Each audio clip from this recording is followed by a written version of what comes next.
Ladies and gentlemen, we are live here on Fairfield Warde Broadcast for some Week 5 FCAC football between your Fairfield Warde Mustangs and the Stamford Black Knights. A huge matchup, two teams that are neck and neck in the state standings, or the state rankings, I should say.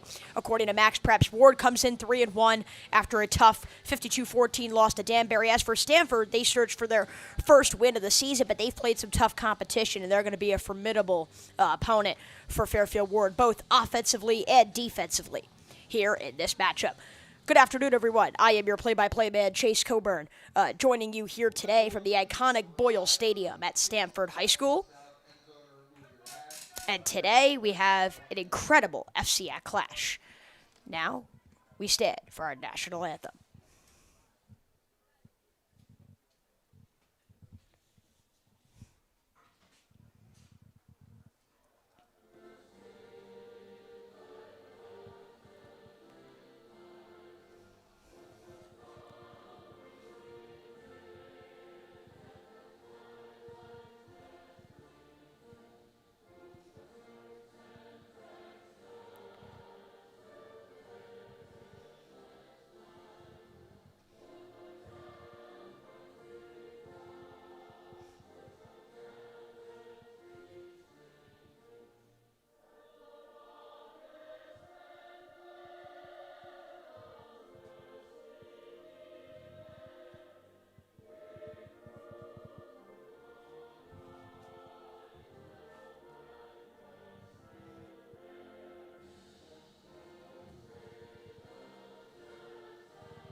That is your national anthem here from Stamford High School at the iconic Boyle Stadium. When we return, it's kickoff. Mustangs, Black Knights, next from Fairfield Warde Broadcasts.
We are back here from Fairfield Warde Broadcast. As you guys can see on the scoreboard, no clock, no downs today. I will be keeping you guys updated on all of those matters. Instead, just the quarter, just the score.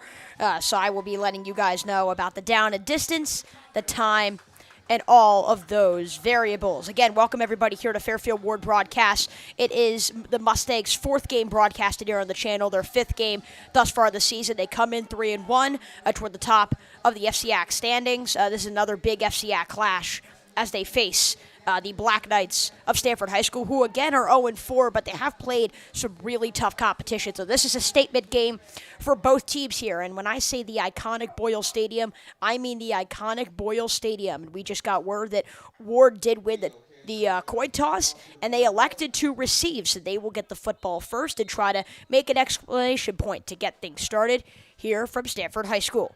The kick is off, and we are underway. It is juggled and then later returned. The Mustangs, there's a path up the middle, past the kicker and down at the 46. That was the running back, A.J. Cortina. There a kick returner making the big play.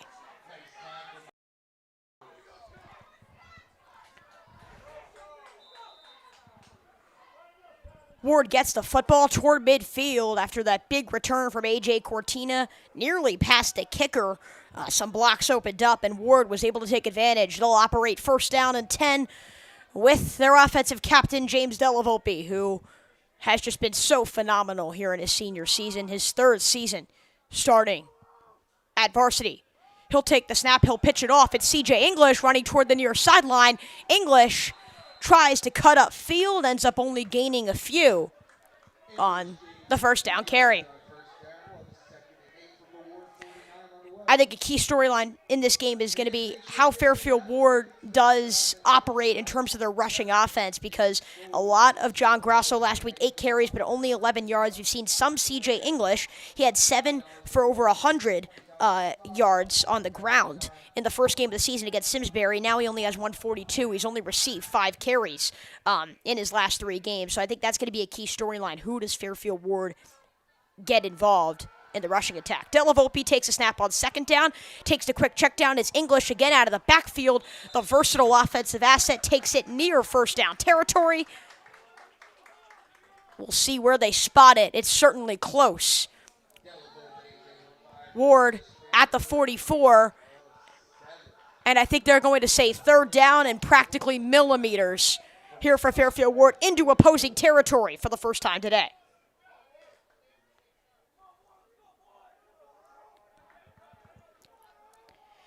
Delavolpe has Grasso and English with him in the backfield. Tetro cuts in motion from midfield. Delavolpe, quick handoff, English. Only 2 yards, but that's all he needed. First down, Fairfield Warde to get things started on the opening drive.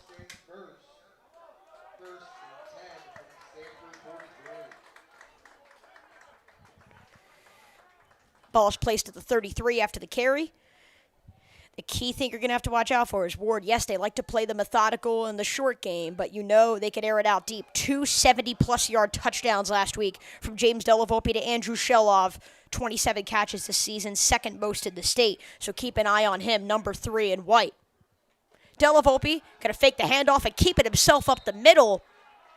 Brought down after about a gain of 2. Strong tackling from Stamford. Second down and 8.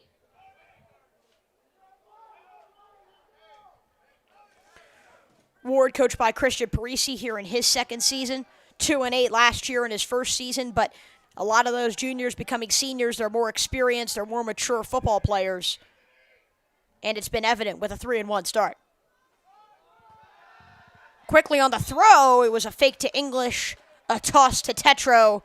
That was incomplete. It's going to set up third and long.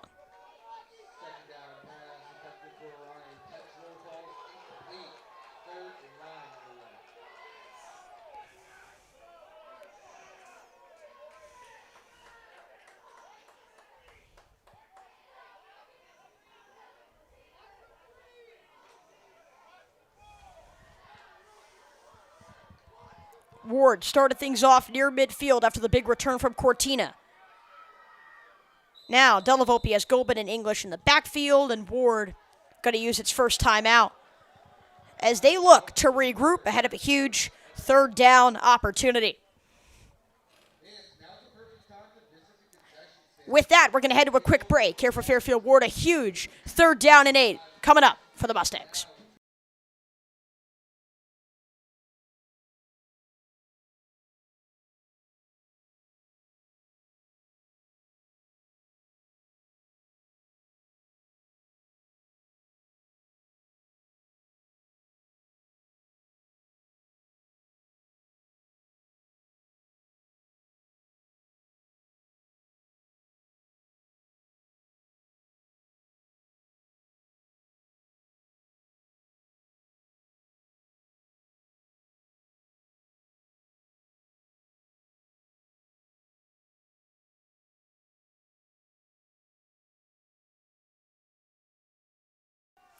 We are back here for Fairfield Warde, a huge third down on the way, and it's the tight end, Matt Goldman, again joining Delavolpe in the backfield. The running back, John Grasso, there as well.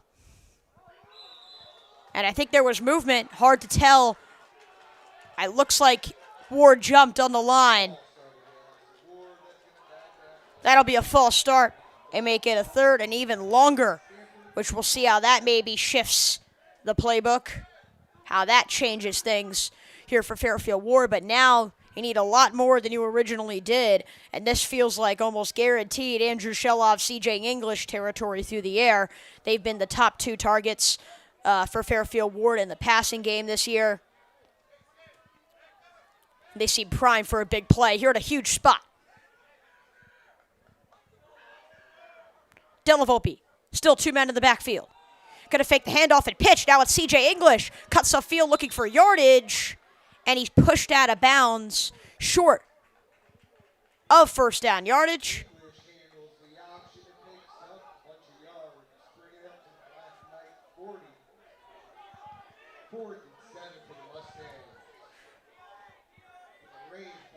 So it does look like the previous play was second down. This is going to set up third down for Fairfield Warde. The pitch worked that time, and that is another key storyline. The pitch, they haven't had a lot of cohesion offensively in the beginning of games. That pitch fumbled multiple times against Bullard Havens and Bridgeport Central. None of them were recovered by the defense until last week, where Danbury capitalized and scored points off of a fumble. And now here, that's a fumble with English running in motion, and Warde has to pick it up near midfield. Mashmeyer fell in the football, and Stamford loves it. And on a huge fourth down opportunity, Warde comes up short. It's going to be a first down for Stamford. And those miscommunications we were just talking about, evident on the opening drive.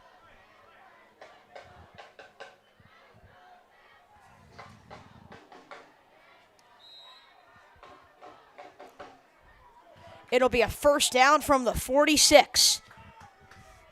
This is where Stamford's offense will look to do most of its damage. Quarterback, captain Jake Healy, 16 in the dark black and pink. You're going to hear his name a lot. Oh, and he fumbles the ball on the opening play and picks it up himself. It looks like he was going for a fake pass, maybe a screen. It slipped out of his hands, and that'll send them back about 6 or 7 yards to set up a second and long. Already, ball security seems to be a major issue. We do know that storms could be on the forecast for today's game. And ball security is always so important, but if there does happen to be rain, that becomes even more of a talking point. Now it's going to be a handoff up the middle on second down, and there's just nothing there. Fairfield Warde on top of it, the senior defensive tackle Ryan Grenier, one of the anchors of the defensive unit, comes up with the stuff. Stamford gains about a yard, but they will have third down and about what it appears to be 12 or 13 yards.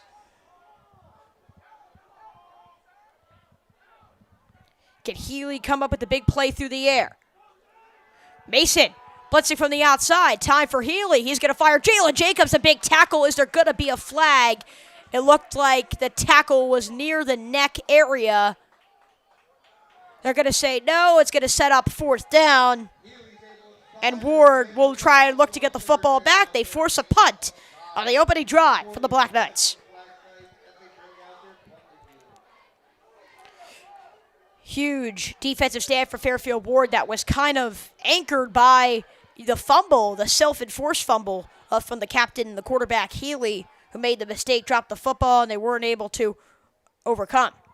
Nearly a block punt on that side. Warde calls for a fair catch as they let it bounce at the 23-yard line, which is where the Mustangs will take over with quarterback James Delavolpe. When we come back, 2 drives each, no points on the board here in what's going to be a great game from Boyle Stadium. We'll be back from Fairfield Warde Broadcast.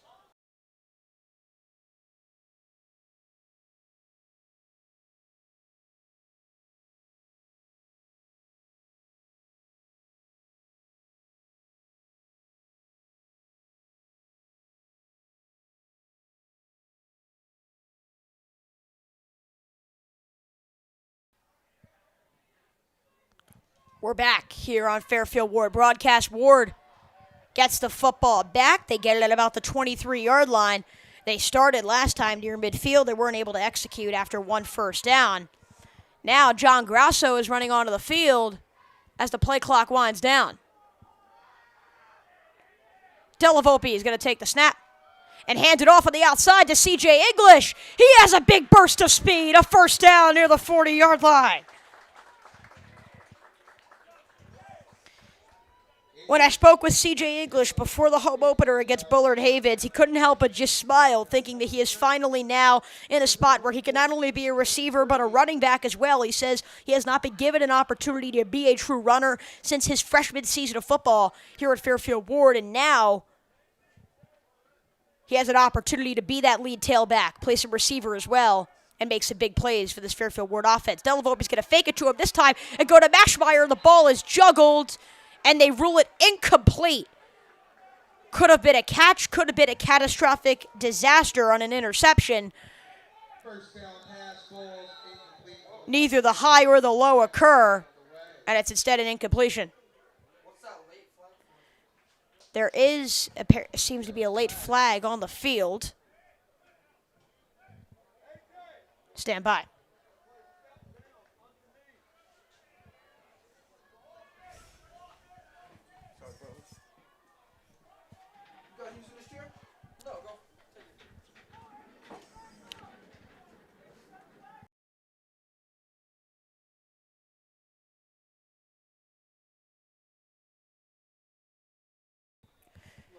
Trying to figure out what the miscommunication is. It looks like they're just going to keep it here. A second down for Fairfield Warde after the incompletion at about the 38, 39-yard line, which is where English ended his run on the opening play of the drive. Now it's going to be another handoff. This one is also to English, but this time he loses yards. Stanford all over it to make the tackle. Number 33, Otis Linton, the linebacker and running back, coming up with a big tackle.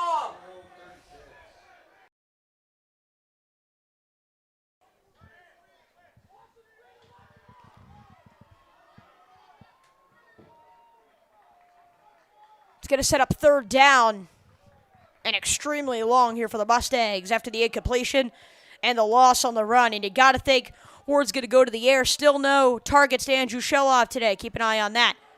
Quick screen, Eric Mashmeyer. Mashmeyer cuts it upfield. Eric Mashmeyer has a first down and much more. Out of bounds into opposing territory at about the 33-yard line. Warde plays the small game. It pays off.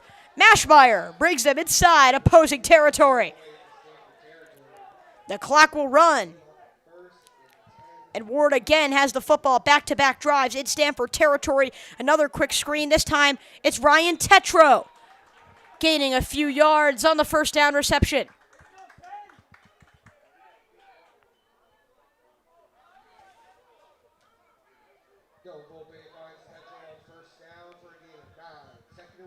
Haven't seen much of Jalen Jacobs today here for Fairfield Warde. He was a big anchor in their Week 2 win. Now it's a run up the gut. C.J. English. Move those chains again. First down, Fairfield Warde.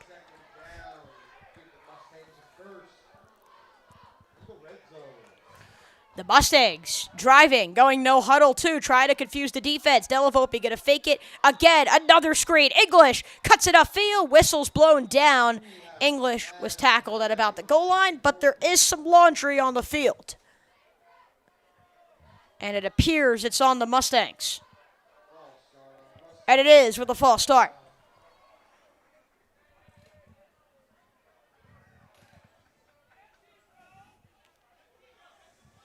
Really promising drive thus far, and those screen passes have been the answer. I wonder if they are trying to set something up deep. You know, now that I do mention it, I have not seen much of Andrew Shelov on the field today.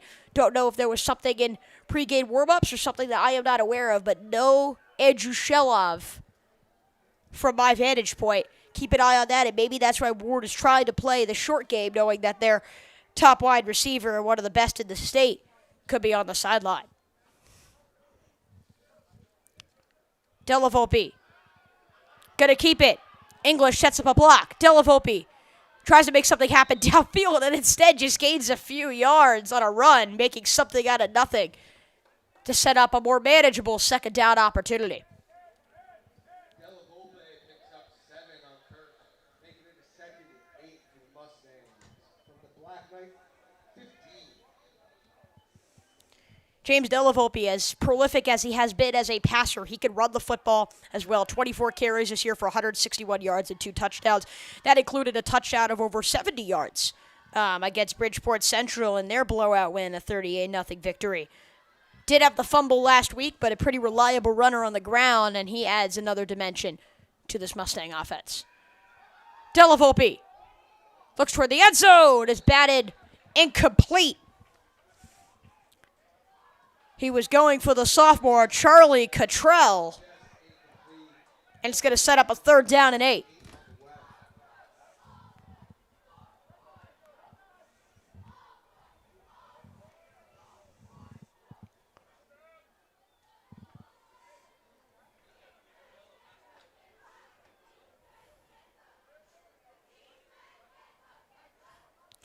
Mustangs have the ball on the 15. Can they punch one in? Up the gut. Nothing doing. They tried to go on the ground with the running back, Brendan Walsh. But he couldn't gain much. And now it's going to set up a 4th down, and you got to imagine that Ward is going to go for a field goal. But Delavolpe staying on the field. And they may go for this. And they will. A 2nd 4th down attempt here today for Ward. Can they capitalize this time? Delavolpe. Screen. English. He's got to get there. He doesn't. It's a turnover on downs. Again for Fairfield Warde. They did not go to Patrick Guzzi and the field goal team. Instead, again, went for it on 4th down. Went for another screen pass. And this time, the Black Knights were prepared. And they'll get the football deep in their own territory at about the 11-yard line.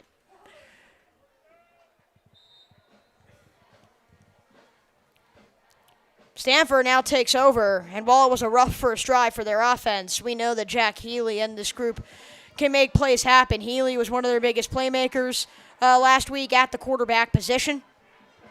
He is a junior thus far this season. He's completed 61% of his passes, but last week won the Black Knights Player of the Game award on Max Preps for his duties.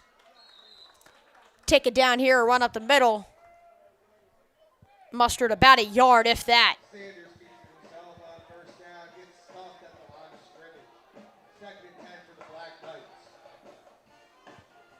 It was Sanders on the carry.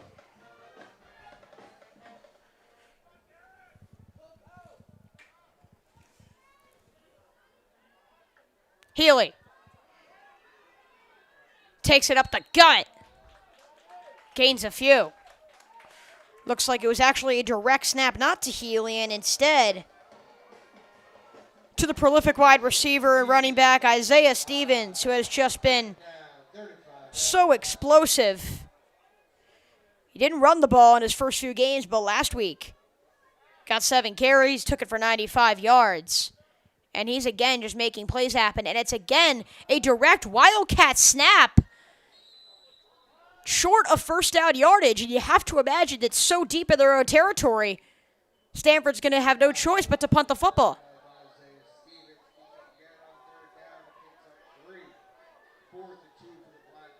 And it does look like the punting unit is coming out. And I understand how prolific Stevens is. He's 15th in the state with 349 receiving yards.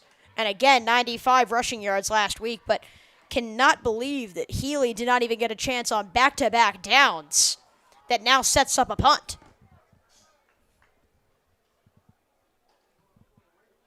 On the return, back there is A.J. Cortina, who takes a fair catch at the 47-yard line. So again, another chance for Fairfield Warde to gain some traction offensively. They're knocking on the door, but still no score here in the first quarter. Warde gets it back when we come back on Fairfield Warde Broadcasts.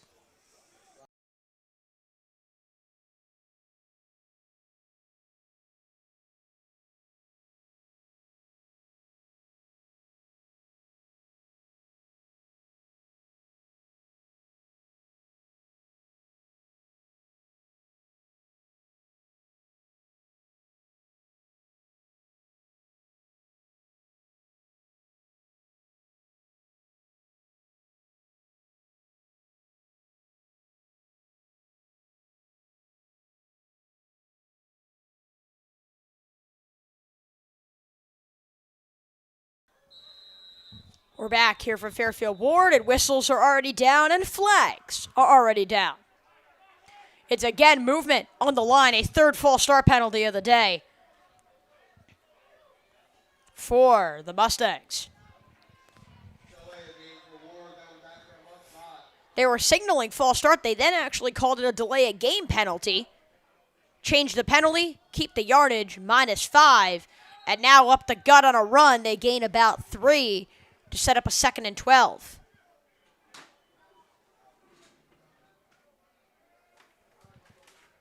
John Grasso received the carry, who's been more involved in the offense each week. We'll see his usage today. And again, yes, by my count, no Andrew Shelov in sight for Fairfield Warde on the sideline or on the field.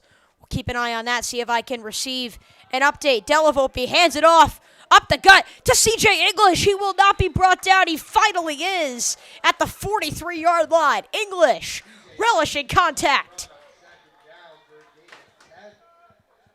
And was he able to move the chains? They moved the ball backward and say that he didn't. It'll set up a 3rd and short. Does Warde again go to the ground game? Fake to English. Run to Delavolpe. And he smartly slides down at the 35. A beautiful play call. Beautiful execution. Move those chains, move those chains, move those chains, move.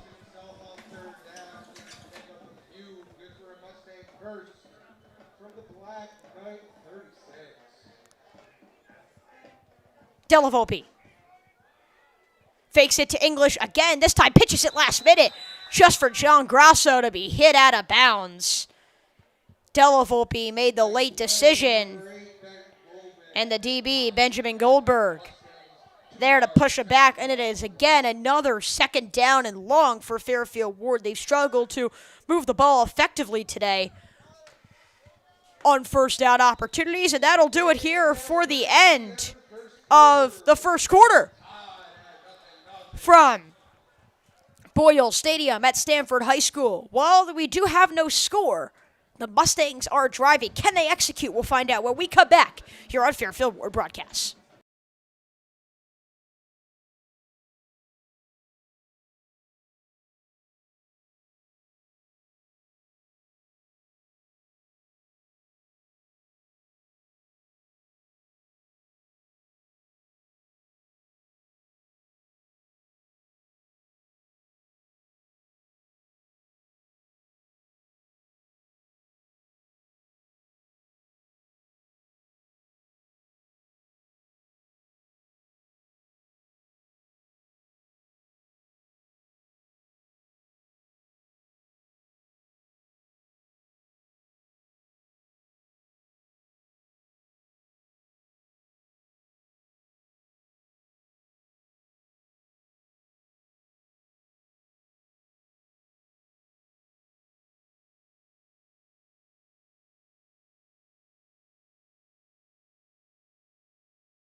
And Warde is welcomed back onto the field by a little Pink Pony Club that took up the quick break to end the 1st quarter. Flip sidelines. Warde set up on a 2nd down and long. And look out, Black Knights. On the near side of your screen, this guy Andrew Shelov looks to be in the field. Delavolpe kind of keeping himself on a run and is taken down from behind to set up about a 3rd down and 10. Again, I'm not sure why Shelov was not on the field for most of the 1st quarter. I did see him handing out waters at the end of the 1st quarter, but now he is here with this Fairfield Warde offense, and he is their most explosive playmaker, and his connection with Delavolpe has been strong. He said he worked a lot with him in the offseason, and it's paid off thus far this season. Maybe Warde goes to him here. It's a 3rd down and 10. Delavolpe, low snap, handles it. Takes off again. It's another run. James Delavolpe. Did he get the yardage needed? He is close.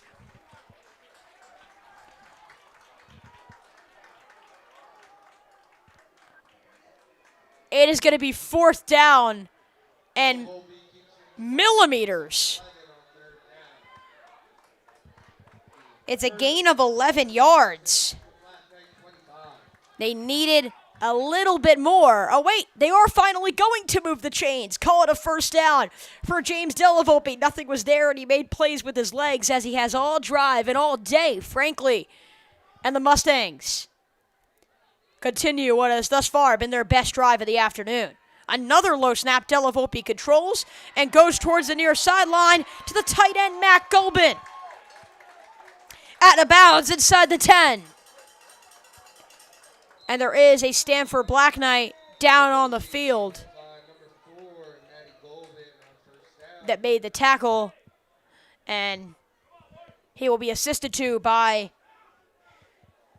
the athletic and training staff at Stamford. In the meantime, we will step aside. Warde is driving, and we'll have a first down inside the 15 of Stamford.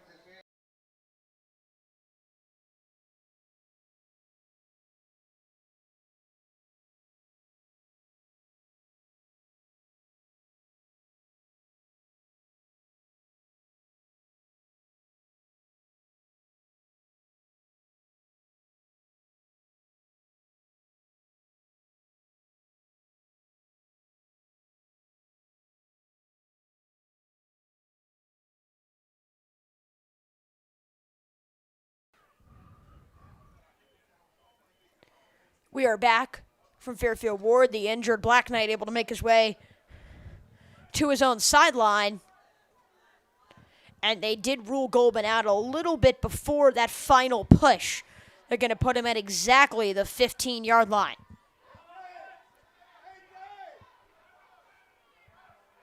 Mashmeyer, Sheloff, Gulbin, Grasso, English, Delavolpe. All of the playmakers are on the field. Mashmeyer in a league of his own on the far sideline. What do the Mustangs decide to do here? Inside the red zone. They hand it off to C.J. English, plowing his way home. It's about a first down. The ball came out at the end. It was jarred loose, and Stamford gets it. It was a powerful run from English, who wasn't afraid to make contact with the defense. But they jar it out at the end right as he was falling to the ground. And the Black Knights will get the football at the 7-yard line. Warde again goes empty. And another drive in opposing territory. All three have been in Black Knights territory. And all three have not resulted in scores. On the bright side, the Black Knights offense is yet to score. Forget yet to score. They haven't gotten a first down yet today. This Mustang defense has been on point. And they're going to look to be stout again. Guess what? It's another direct run to Isaiah Stevens. This time it works a little bit better near first down yardage. Tackled down in the leg area after about a gain of 8 on the first down carry. And we're seeing this a lot where they're just going direct wildcat to Isaiah Stevens, and the captain, Jack Healy, not even seemingly involved in the offense. He's just in a league of his own on the near sideline. Man in motion, Stevens, you know what they're going to do. And Warde contains, but there are flags. Could be a pre-snap formation penalty. They blew it dead quickly. And they call it an illegal shift. That pushes them back even further to set up about a 2nd down and 5. We'll see if they again go with what has seemingly turned into the predictable Wildcat offense. But we do know that Stamford is going to have some trick plays up their sleeve. Head coach Donnie Panapata, one of the best in the state, a 2-time FCAC Coach of the Year. First with Trinity Catholic High School, who he was at for 6 years before they closed down in 2020. And now he's here with Stamford and led him to the postseason and was the Coach of the Year a few years ago. Stevens again on the direct one. This time Warde is all over it. And there are more flags.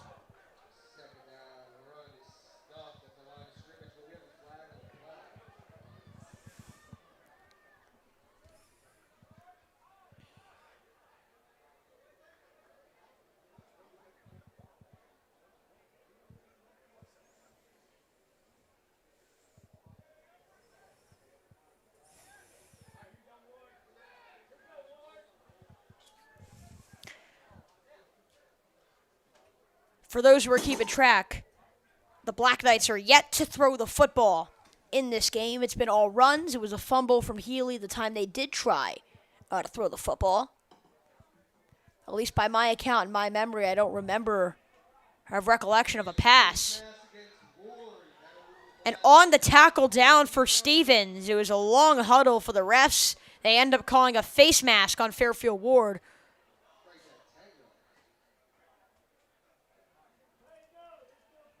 Which should give them a first down, but they haven't given them first down yardage. Looks like they're just going to redo the down.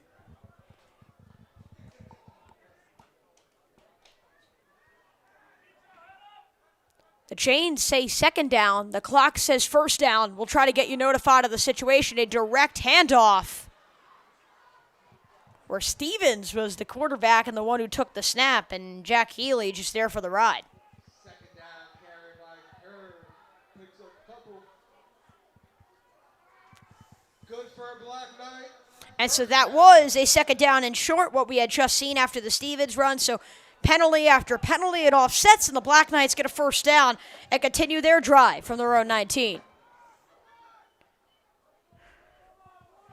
Going quickly are the Black Knights.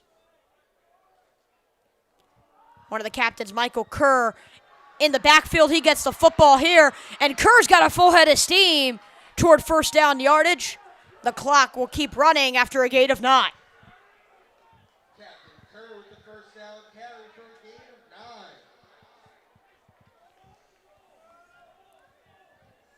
Take that 10. That's good for a Black Knight. First down. And they said he pushed forward at the end, and the referees have had a lot of, I guess you could say, changing their mind or second-guessing themselves and have changed a ton of calls. They were going to rule it second down and 1. Instead, they give him a first down, a huge run from Kerr to move the sticks. Also in the no huddle here are the Black Knights. They go a direct run. Stevens on the read option. Stops short for no gain. I'll be curious to see how long the Black Knights will work in this type of offense. This is a team that does still like to throw the football with Healy. 3 touchdowns, 3 picks this year. Last week against McMahon, one of the top teams in the conference, 12 of 18, 124 yards and a touchdown, 104 passer rating was Jack Healy. And instead, again, he continues to line up as a wide receiver on the near sideline. Isaiah Mason continues to cover him. But I got a pretty good idea this ball is either going to go to Stevens or Kerr. No, Stevens throws it, and it's almost intercepted. It was in the hands of Patrick Guzzi. Stevens misread the throw. Ward was all over it. But the kicker and defensive back couldn't capitalize. Guzzi been such an important part of this group as a senior. 13 tackles, 10 of which solo thus far this season. And again, he also does handle the kicking duties. A near catastrophic disaster for the Black Knights. They get lucky. It's going to be a third down and long. Healy back to throw, and they do. I would pick that ball up. They do rule it. A forward pass and an incomplete pass in the process. Anthony Ivanko was the intended receiver, and after penalties and face masks and changing your mind over first downs, all of that, Black Knights survive. They don't throw an interception and instead will line up to punt for the third time today. And you have to imagine that this time around, if Ward is able to get the football back, that they're going to be able to capitalize. They've been knocking on the door. Got as far as inside the 10-yard line last time around before C.J. English's fumble. And now it's going to be their job to try to execute with some points.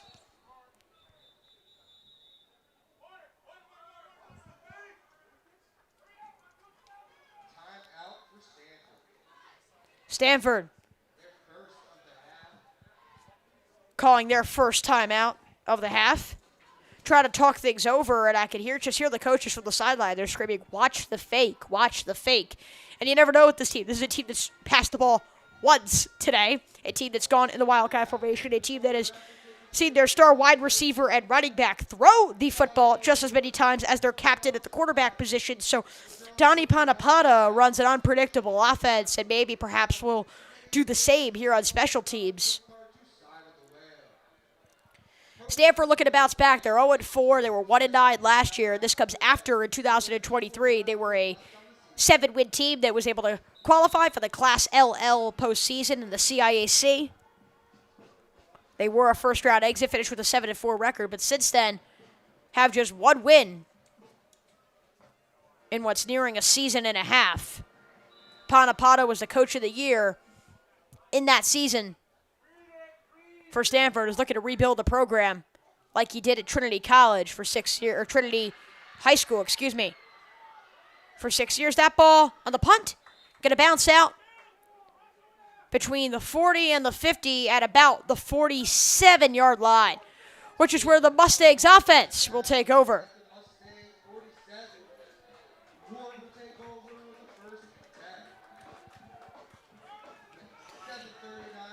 Della Volpe comes back on the field, and for a while was turnoverless. Yeah, he did have 3 turnovers against Danbury, 2 interceptions, a fumble. The backup Luke Mancuso also threw an interception in his time when Della Volpe went down with injury, but Della Volpe is healthy here. But even with an off game last Friday, 822 yards, that's 13th in the state, 14 passing touchdowns is second, and then we talked about what he could do on the ground. So he's Ward's top playmaker. He's the captain of the offense. And now he takes the snap on first down and just launches it well down the field. And that has to be a pass interference. You'd imagine Andrew Shelloff was going for the ball and was seemingly tripped by the Black Knight defensive back. And they just call it incomplete.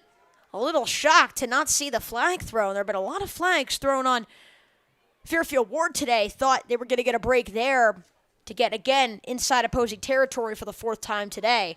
They instead rule it incomplete. But Shelloff is back on the field. He was there to field punts and then was the intended receiver on the first down throw.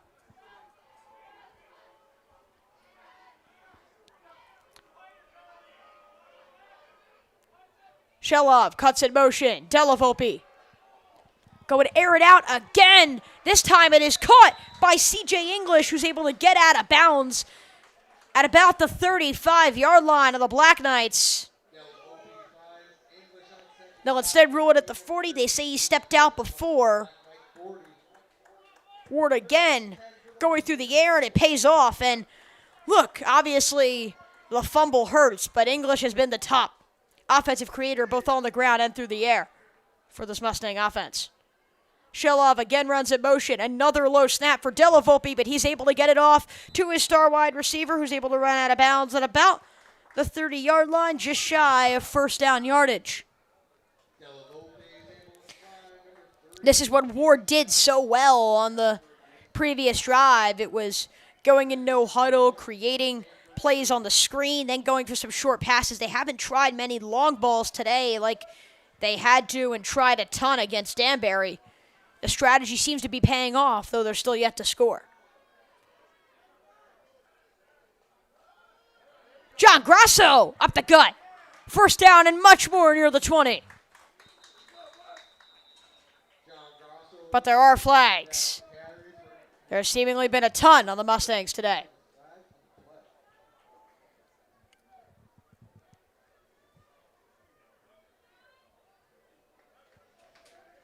We'll see what the call is.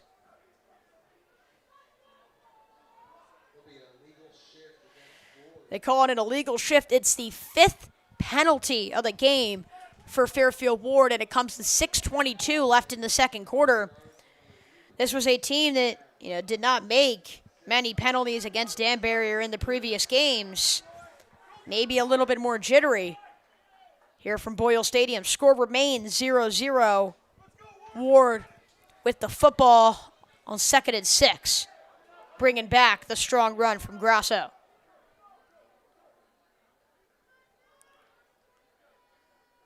Tetro lines. Della Volpe keeps it himself on the ground, takes a hard hit, takes one for the team. First down, Fairfield Warde inside the 30.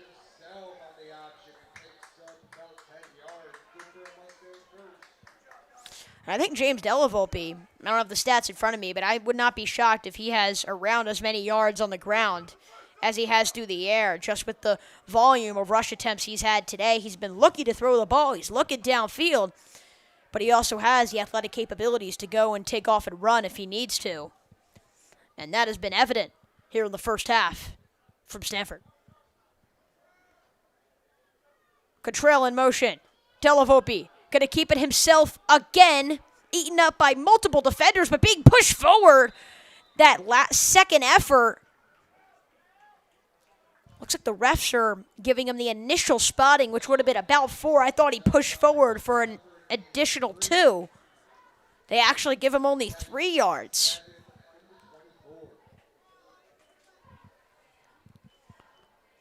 Warde now inside the 25, looking to get inside the red zone for the 3rd time today. The last 2 tries, they did not execute on a 4th down chance, and then the last time around, right in this area, English fumbled inside the 10. And this time, John Grosso, there are no flags. Oh my God, there are. There are actually flags on the field on what was going to be a touchdown or near it. They pick up the flags, and they do say that John Grosso crossed the pylon. After all of that, Fairfield Warde has a touchdown. And nope, they're going to take it back. There is another flag and another holding penalty. And immense frustration from the Fairfield Warde sideline. It was a big run. I made the joke that there were no flags. Spoke too soon. The flag was on the field. Then they pick it up. Then they throw it back on. And Warde is back to the 33-ish. Still knocking on the door, but they haven't heard an answer. Low snap. Delavolpe rolls out to his right. He has Grosso. He finds him wide open. Grosso inside the 10, toward the 5, diving toward the pylon. And he's in! Touchdown, Fairfield Warde! No laundry this time. Delavolpe patiently waits. He finds his running back. And the Mustangs convert with their first points of the day.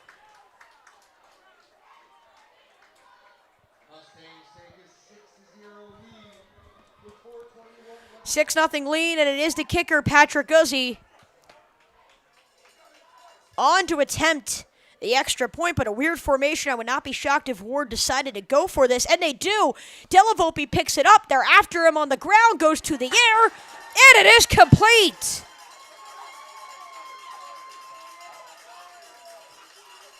Add 2 to the total, 8-0. Mustangs, it's the linebacker, Thomas Cristicello, there to make the catch on special teams.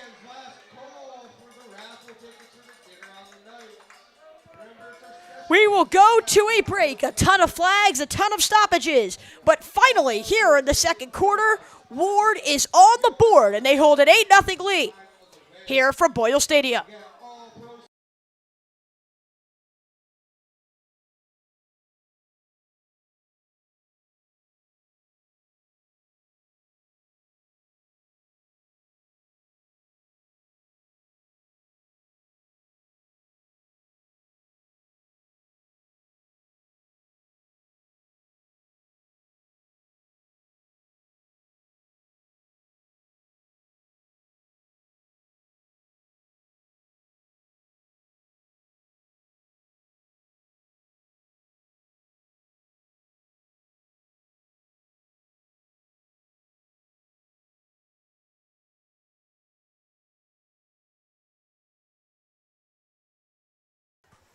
We are back here from Fairfield Warde broadcast. Patrick Guzzi on to kick.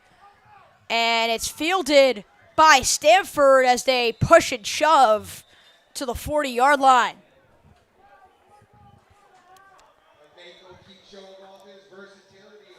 This is the furthest upfield that the Black Knights have started all game. They've had a creative offensive system. The quarterback, Healy, has only been quarterback for about 30% of the plays. It's instead been the versatile offensive playmaker, Isaiah Stevens, another one of their offensive captains, to do the dirty work, taking the snaps, running in the Wildcat. They run a creative offense in Stamford, but thus far it's led to an 8-point deficit. with 4:10 to go in the quarter, and it does only say 7 points for Fairfield Warde on the scoreboard. They are going to need to fix that. They did convert on the 2-point try. It is 8-0. Fairfield Warde. Healy is alone in the backfield, and there is a flag before the snap. It's a false start. Push it back 5 yards for first down and 15. And this is the most flags I've ever seen on a field in the first half of a game thus far this season. A lot of penalties at the line of scrimmage. And it's slowed down the pace of this game for sure. Still half of the second quarter still to be played. And instead of an empty backfield here on 1st and 15, the Black Knights have someone there. Over the middle, Healy, it's intercepted! He threw it over the middle! Warde has got it! It's the tight end linebacker, Matt Coburn, coming up with a big play. It's the 4th interception on the season for Healy. And Warde's offense will take over in opposing territory.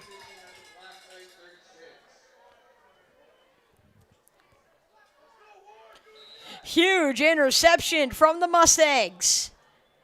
Comes at a big time on 1st down and 15. They take the lead. Stamford feels forced to go through the air, and on one of their first true pass attempts, they give it away. Delavolpe hands it off. English. Met at the 33.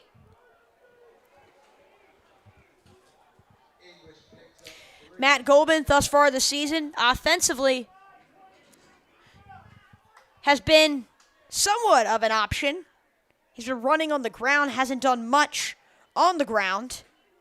Through the air, he's caught a pass for 10 yards, 2 carries for -3 yards on the ground. But defensively, added interception to his stat line thus far through 4 games, 16 tackles, 5 of which solo, and 2 for a loss. So he's been one of their anchors defensively next to Jacob Schmelzer and Ryan Grant at the linebacker position. And he comes up with a huge interception here. English makes it 3rd and manageable, and now there are flags after the play.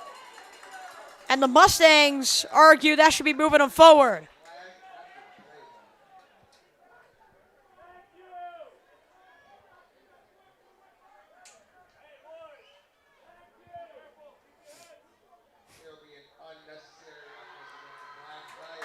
And it's an unnecessary roughness penalty that moves Warde inside the red zone for the 4th time today.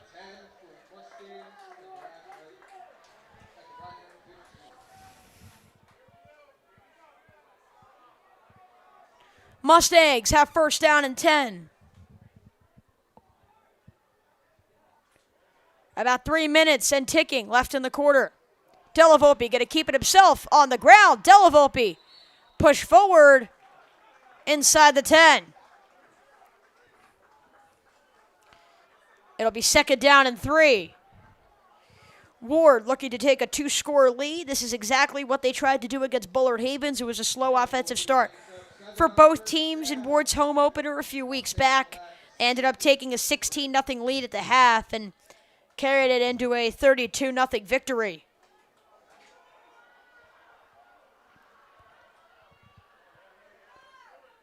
Warde on pace for a historic season in program history. Can they make it happen again? English met with anger at the 6-yard line to set up 3rd and short, and a bevy of defensive substitutions for Stamford sets up a 3rd and short.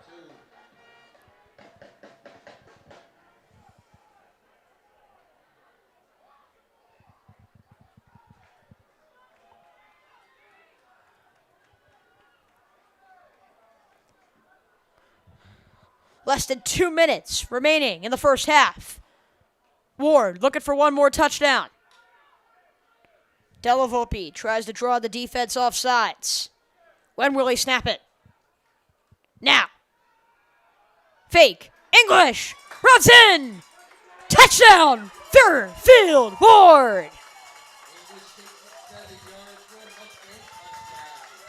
English makes up for the fumble with a 7-yard run, and score. And Fairfield Warde takes a 2-touchdown lead.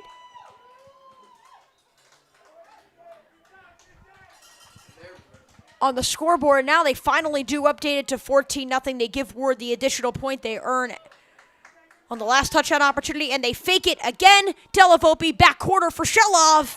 Guess what? Worked pretty well. Sorry if that was not on the screen. He went to the back corner on the near sideline, and Andrew Shelov hauled it in. Add 2 to the total, and it's a 16-0 lead for the Mustangs.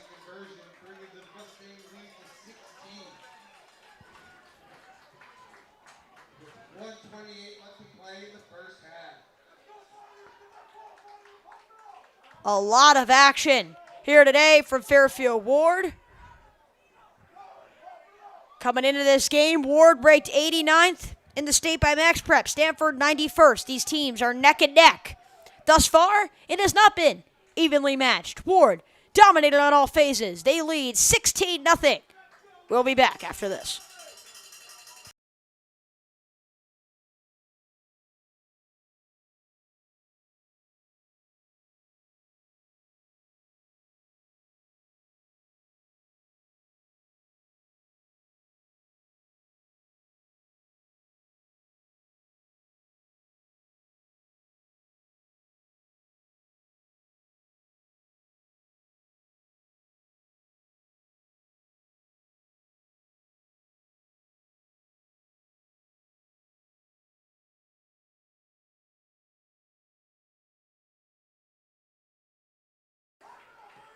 Warde set to kick it off with just over a minute to go in the first half. Stamford looking to return it, and there is a hole. Running to the 20, 15, 10. Stamford responds with a kick return touchdown.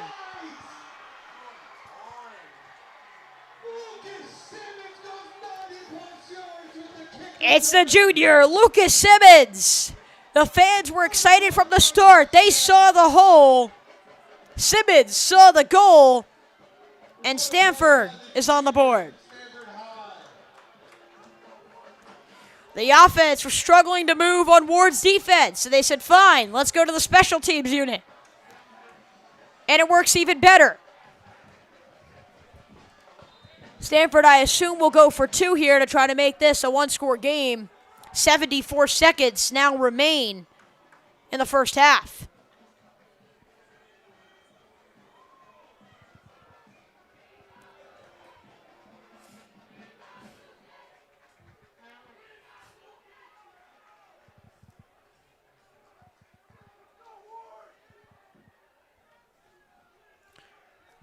Healy goes on the 2-point try. Caught.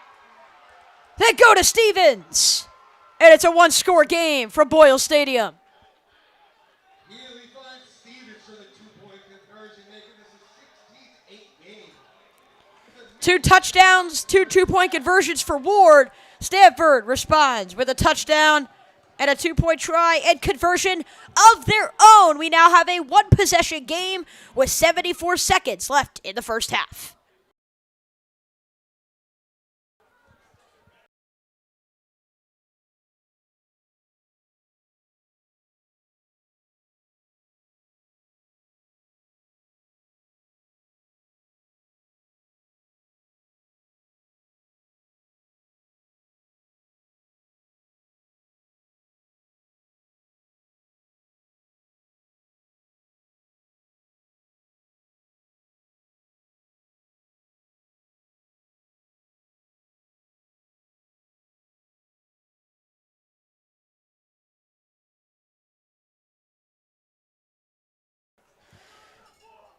So, on the positive side, you could say that the Mustangs get the football back. It could have been a 2-for-1 opportunity for Stamford where they get the ball to end the half and then get it to begin the second half.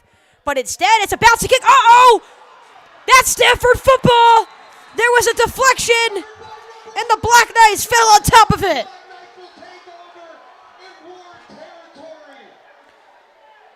Back-to-back plays on special teams. The running back, Michael Kerr, the captain, falls on the football. And Stamford, for the first time today, will bring it into Ward territory.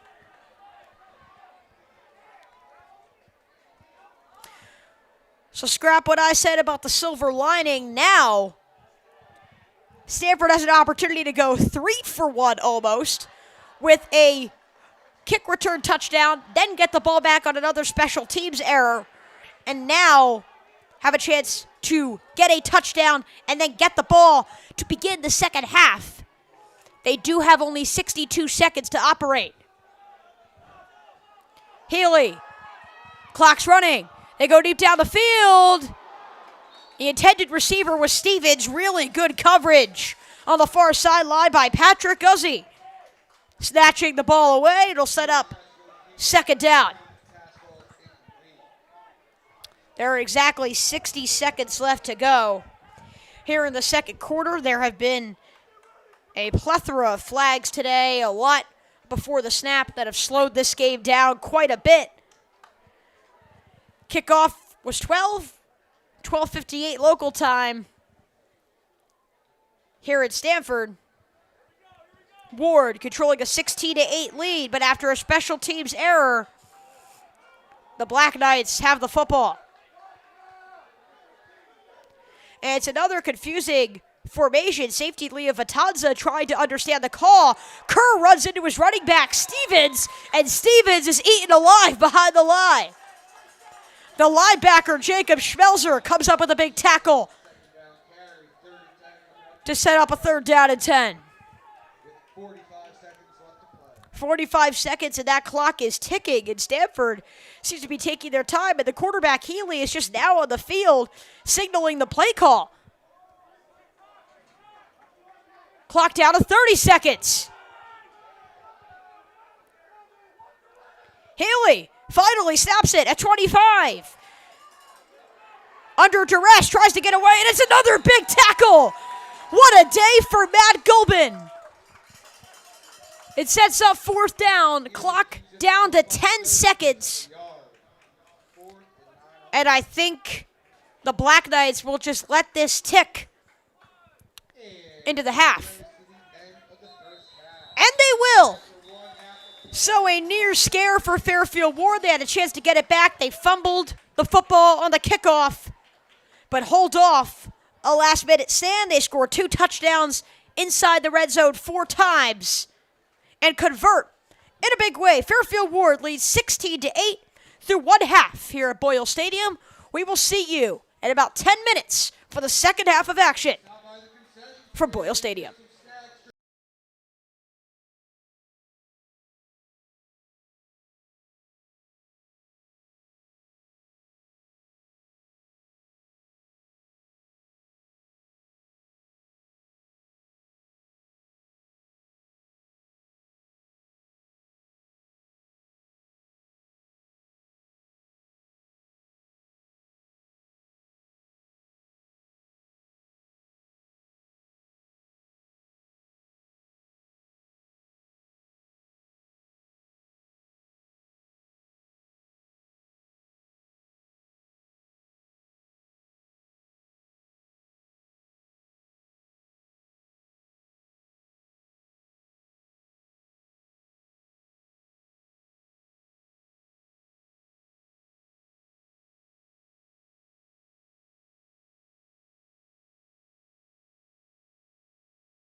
For those from Stamford High who are watching, that was a performance that is continuing here from the Stamford dance team.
We are only a few minutes away from the second half of action from Boyle Stadium between Stamford and Warde. Warde controlling a 16-8 lead. At the half, however, I thought for those football fans who are not just fans of either Warde or Stamford tuning in, I gave you guys a little bit of a score update to some of the great games that are happening here on your Saturday of college football. I'm just going to name some of the big ranked games. Ohio State on the road at Illinois, up 10-0 with 9:32 left in the second. The Alabama Crimson Tide, 8th in the country, up 17-7 on the road at Missouri. Upset alert from Florida State, 25th ranked Florida State, down 14-7 to Pitt, who does have the football in the second quarter. And the only other ranked game is Ole Miss at number 4 in the entire country. They're playing Washington State, who is not ranked, though that game is 0-0 just a few minutes into the first. Some great football on later today. Indiana, Oregon, between number 7 and the number 3 teams in the country. Oklahoma facing Texas. That's always a lot of fun in the Red River Shootout, brought to you by Allstate. Notre Dame's a big game against NC State. A lot of fun games. LSU plays South Carolina, so a lot of fun college football coming up later today that you guys can tune into after the second half of action between Warde and Stamford. We'll be back in just a few minutes for the second half of action.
The clock has officially hit 0 for the halftime clock.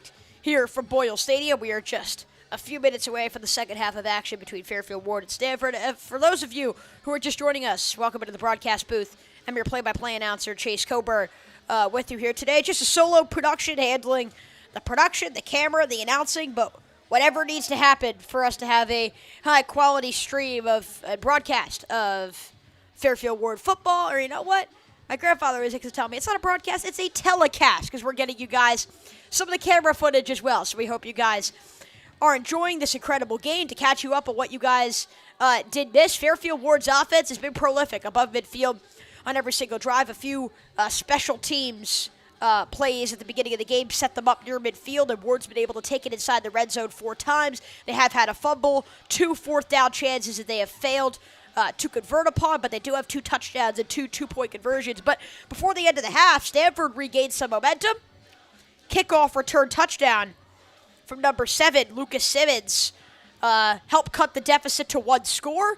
Then Stamford was able to get it back on a fumble on a kick return for Warde, though the Mustangs were able to hold them off. The Black Knights do get the ball, however, to begin the second half. So we have a game between 2 teams that need this win tremendously. Stamford is a team in the Class LL of the CIAC. Class LL is the largest conference, and it's all categorized by school size. Warde and Ludlow, the 2 schools in Fairfield Public Schools, are in Class L, and so you're rewarded in the point system here in the CIAC for beating teams in a higher league or a higher, a higher level, if you will, in terms of the school size. And so this would be a big win for Warde. Meanwhile, for Stamford, it would just be a really good win to get back on track. And while they have played some tough competition, they are still looking for their first win of the season. First 4 games, a 22-6 loss versus Harding, who was a 2-2 team. They then lost 49-6 on the road at St. Joseph's and 44-7 at Guilford, and then 28-15 loss versus McMahon last week. The kickoff rolls out of bounds at about the 25, which that's illegal. You cannot have that happen. So instead, Stamford will line up at the 40-yard line where their offense will look to do some damage. The offense has a very creative setup, and if you guys have been tuning in, you guys have probably been just as shocked about that as I have been. Quarterback Jack Healy, the captain, hasn't even played much quarterback. He hasn't taken many snaps. And instead, it's been Isaiah Stevens to do most of the dirty work. They're going to say to re-kick from the 35-yard line. So scrap Stamford getting it from that territory, and Guzzi will again kick it off and get his chance at redemption. Now we should officially be underway for the second half. Again, kicks it toward that near sideline, and Simmons is able to pick it up. And Lucas Simmons again has another big run, and he has to be tackled down. And it's the kicker, Patrick Guzzi, who is now limping off of the field. And can't seem to come off, cannot put much weight on that right leg, and he's going to need to be assisted too. I think they were trying to make Simmons' life as difficult as possible after he returned the touchdown, so it actually would have been better off to kick it out of bounds and give them the ball at the 40. Simmons able to take it to the 45, and the kicker and quarterback Patrick Guzzi, who has had such a prolific day defensively, is down on the ground after needing to make the tackle near midfield. You could tell immediately that he was limping and eventually just fell to the ground, unable to put much weight on the right leg. As he's assisted too, we'll step aside.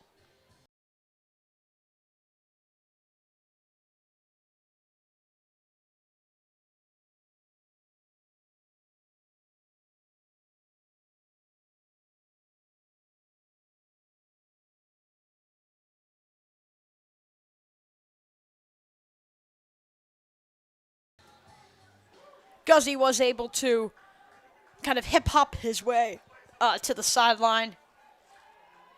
The linebacker, Ryan Grant, helping him off the field. Stamford now gets the football at the 45.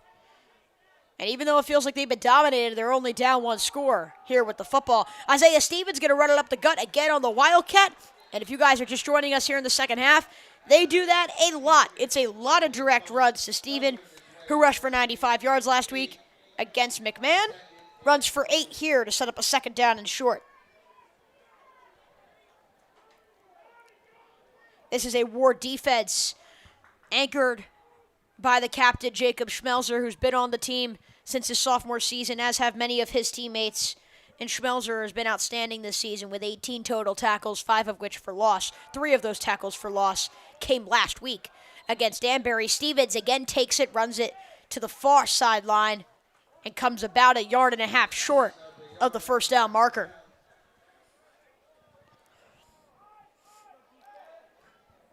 The forecast was anticipating rain. We know it is going to be a rainstorm near Fairfield, Connecticut tomorrow, and frankly across a lot of the eastern, kind of northeast area near the Atlantic. No rain thus far today. Instead, a lot of flags have been raining down in the field, none yet in the second half. It'll set up a third down and short, and again, the quarterback Healy is not on the field. And I spoke too soon because now there is another flag down on the field. And it looks like the Black Knights jumped at the line. That's going to set up a 3rd and 7 after the Stevens run made it a 3rd and 2.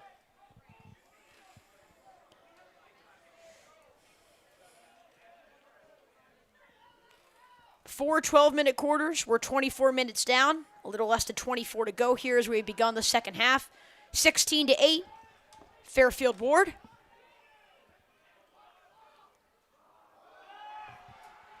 This one's a handoff to Stevens. And Stevens is able to take it right up the gut. Cuts it right to the 35. First down for Stamford. Stevens with a big gain on 3rd down, bringing it down to the board. 36, good for a Black Knight. First down.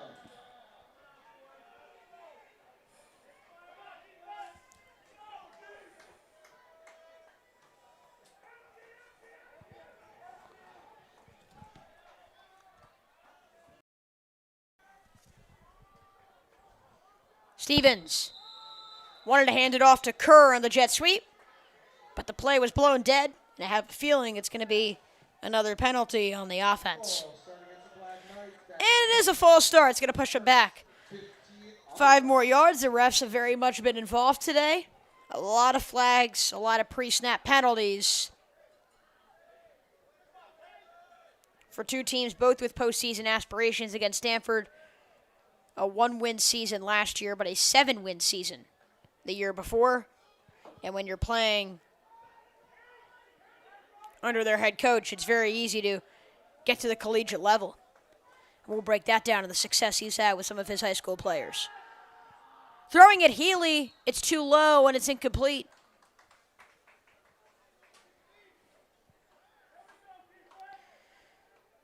He was going to the far sideline, pass intended to Jonathan Davis.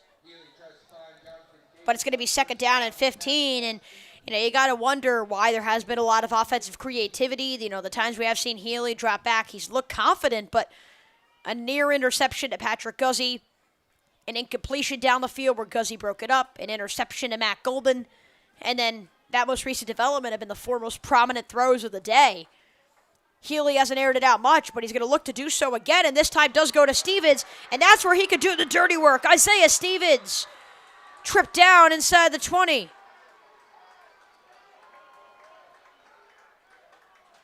Good tackle by Leo Vitanza to save a touchdown chance. C.J. English comes on the field for the defense. And Stanford gets it at the 19.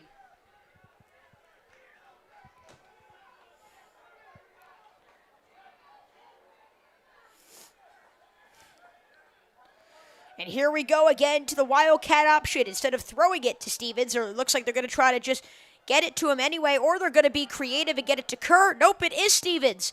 Up the middle, breaks through a few tacklers, and gains about 3 on the 1st down carry. 8:30 to go in this 3rd quarter of action. Ward controlling a 16-8 lead, but this has been by far the most promising offensive drive of the day for Stanford that was anchored by the big play you guys just saw from Isaiah Stevens, who is the offense, not only the captain, but the playmaker on all levels. He's thrown the ball today. He's ran it. He's caught it. This time he hands it off to his running back, but the Mustangs are there to make the tackle. Huge play by the senior captain, Jacob Schmelzer. They gave it to Anthony Ivanko. And it's about 3rd and 7, 3rd and 8. Can Ward come up with a big defensive stand? Bend but don't break, as they say. Stevens is in the shotgun. Is he going to run it direct? He wanted to hand it off again. There is another flag. It appears to be on the offense. It's another false start. That's going to push him back even more and set up a 3rd and 12. And you wonder whether or not Stanford will again go to the Wildcat option or bring in Healy to throw the football. Now that the 3rd down yardage to gain is more substantial.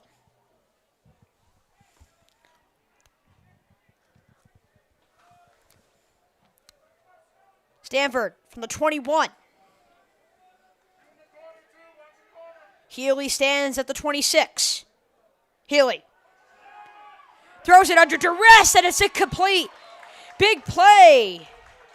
Thomas, Chris DeShillo, and A.J. Cortina combined for a big deflection behind the line of scrimmage. On Healy's pass out of the backfield, he was going for Ivanko to get some yards after the catch. And it's 4th down, and now comes the decision, do you want to try to kick it through the uprights or go for it on 4th down? I don't think you punt. Certainly do not punt for the 21-yard line. 1st down yardage would be at the 9. The decision for Stanford is to kick it.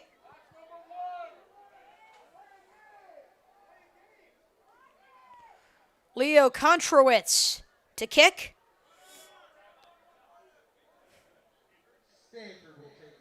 And Stamford takes a timeout. It was near a delay of game.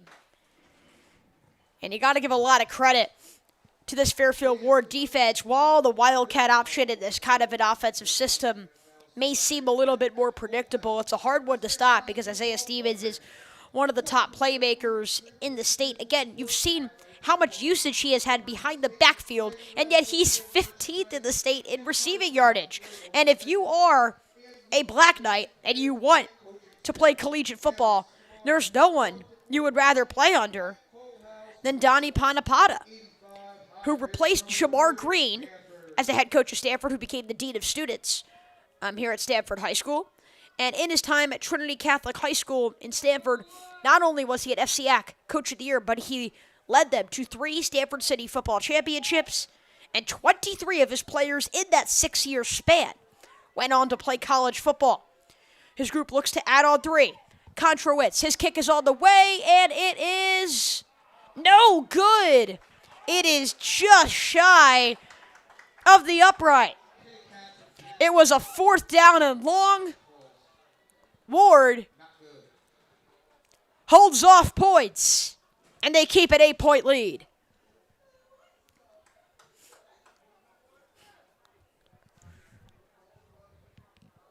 Let's learn a little bit more about Panapata. So yeah, he was at Trinity Catholic High School. He was there for 6 years. He was an FCAC Coach of the Year, led them to tremendous success because they used to be in the FCAC. The school ended up closing down in 2020 due to enrollment and financial issues, and Stamford High School is now the FCAC representative for the town of Stamford. But, we talk about the success there, and Panapata had experience as a player. He played with Trinity Catholic from 1989 through 1992. He was a 3-year starter on the offensive and defensive line, and twice was selected as a first-team All-FCAC representative.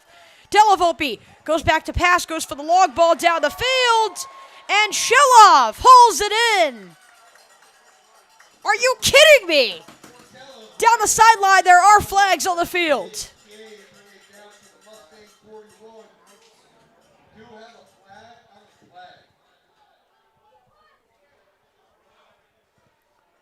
Panapata's group trying to learn more about what exactly that penalty entails.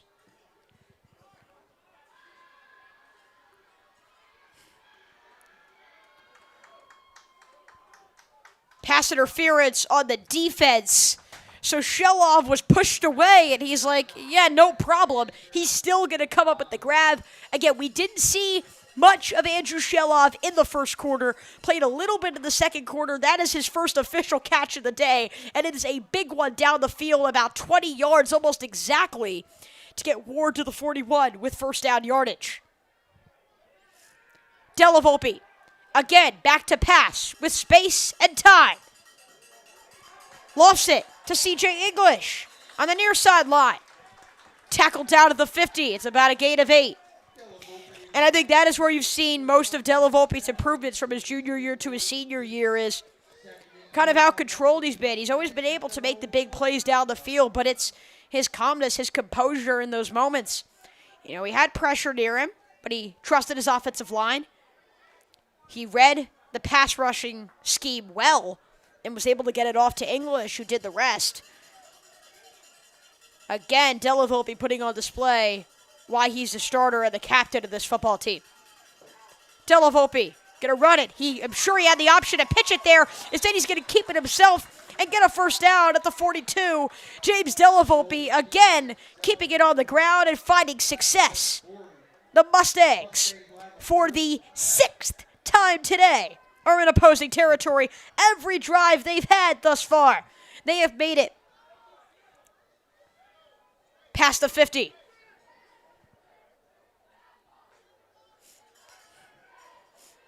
Maybe they go to Shelov, who they have often had in motion or in a league of his own in one-on-one coverage. They don't want extra help. They know Shelov can come up with the catches one-on-one. Instead, right here, Della Volpe is going to fake it to Grasso, keep it himself, run it up the gut, and gain about 2.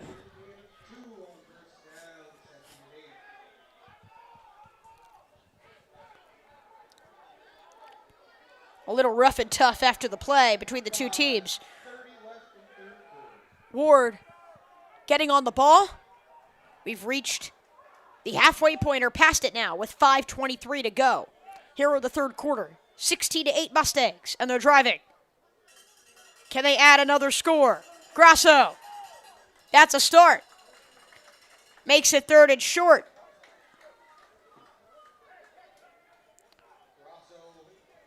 And it's interesting again how Fairfield Warde has kind of shifted the focus in terms of their rushing attack. A lot of C.J. English in week 1. Jalen Jacobs was a Connecticut Post standout of the week in week 2. We saw a balanced attack in week 3, a lot of Cortina. Then we saw Grasso last week against Danbury. Della Volpe getting away from defenders on third down, and he's finally taken down at the 39-yard line. He could only evade them for so long, and now at the 39, do the Mustangs decide to go for a 4th and 9? Or do they try to pin the offense for Stamford that's yet to score points? Do they try to pin them deep? Warde trusts their defense, and they're going to go for this. A huge call in a big moment. Can the Mustangs' drive continue after the sack? Della Volpe takes it. Big drop back. Wants to pass. Looks to run. Fires down the field. Open to Sheloff. He's got it. Andrew Sheloff to the end zone. Touchdown. Fairfield Warde. Again. Della Volpe. Sheloff. Warde adds on another touchdown. But I'm afraid to say there's another flag. For now, they call it a touchdown. We'll see what the flag is.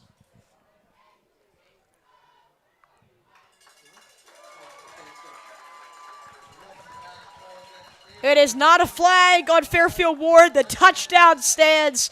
What a missile from James Della Volpe to Andrew Sheloff, and I wouldn't be shocked again if the Mustangs decided to go for this on a 2-point chance. They can line up to kick it. They've done that thus far today. It is not Patrick Guzzi there lining up to kick it for Fairfield Warde, which probably adds to the suspense. You have to imagine that Warde will again go for a fake here and try to go for a 2-point conversion. They do. Della Volpe tries to fire it, and it's caught by Brendan Walsh. Didn't have much space, but blockers developed. And it'll be a 16-point lead for Fairfield Warde. Again, examples of composure from Della Volpe. We saw it on the 2-point try there, and we saw it on the touchdown throw. 4th and 9, Coach Parisi says, why not? Let's keep the offense on the field. Della Volpe to Sheloff. They spike radio waves again here from Boyle Stadium, and they take a 24-8 lead over Stamford with under 5 minutes to go in the third quarter.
So, folks, I did have my mic muted, unfortunately, there. So, to catch you up on what you guys missed, I know I was showing you there on some of the graphics, but there was a fumble on the kickoff return.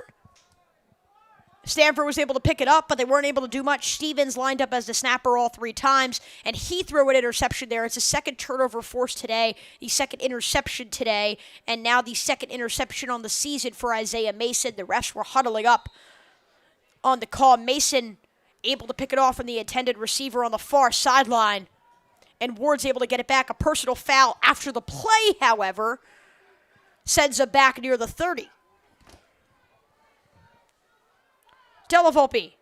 Coburn runs in motion. He hands it off to C.J. English, who gains a few. And as I was saying with the mic muted, I think you have to give a lot of credit to this Fairfield Warde defense. A Fairfield Warde defense that did not allow a single point against Bullard Havens or Bridgeport Central. They have not allowed a single point at home at Tetro Davis Field. Held Simsbury in the opener on the road to 20 points. The problems came last week. Danbury able to put up a 50 bomb on the defense. But it looks like it's the running back English, one of Ward's top playmakers, down on the ground. Stamford kneels, Warde goes to the sideline, and we will step aside in the meantime.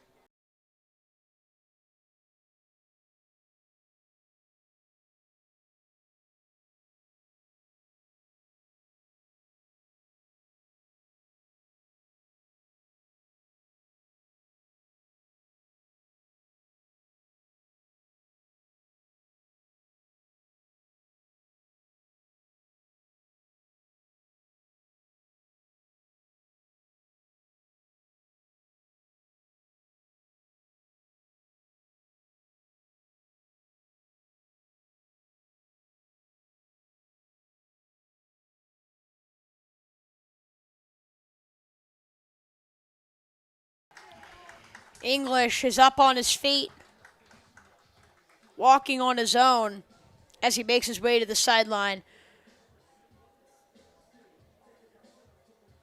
For as much as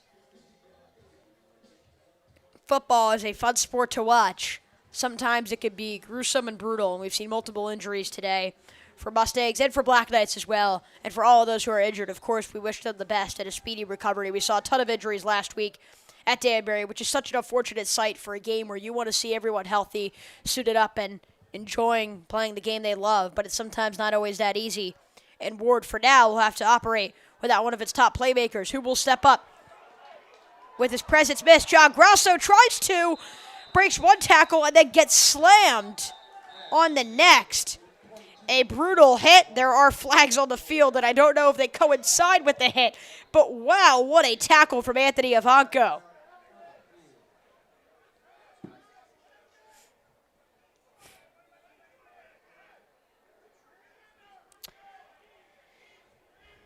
The flag is pointed in the direction of Fairfield Warde as they make offensive substitutions, and they call it a holding. That's going to set up about second down and what would be 17 if it was a second down and 7 after English's 3-yard run.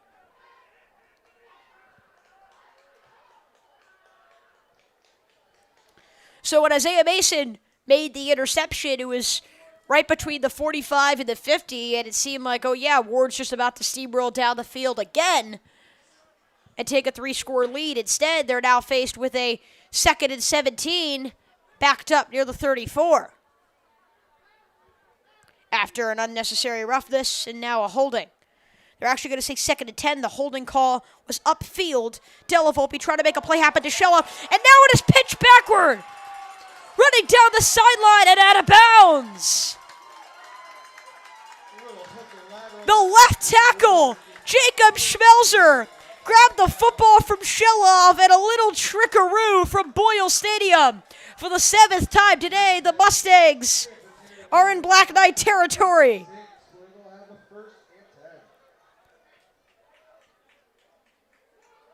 Handing it off. Grosso, oh, the ball comes out, and Stamford jumps on it at the 21. Grosso seemed to have good ball security. It was punched out at the end. And right after one of the highlights of the entire season, with the magic that was Della Volpe to shell off to Schmelzer to give Warde the football inside Black Knights territory. Instead, they execute and they get the football off of a fumble from the running back Grasso, who has clearly emerged as the running back one, particularly with English off the field. Healy looks to pass. He does, and it is incomplete. The ref falls down on the far sideline, intending for a completion. It was one of the other captains for Stamford. Most of their captains have been coming up with the biggest plays today, where Orlando Camacho was the intended receiver. They couldn't get it to him, so it'll force second down.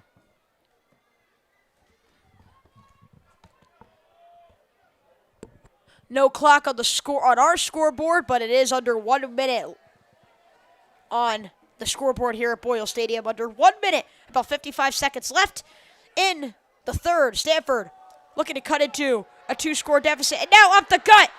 There goes Kerr. Kerr bounces off defenders to the 43.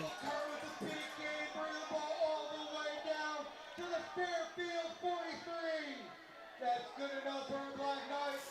First down. And the Black Knights quick on the ball. The clock keeps running. Healy going to try to hand it off again to Kerr. And shockingly, the play is whistled dead beforehand.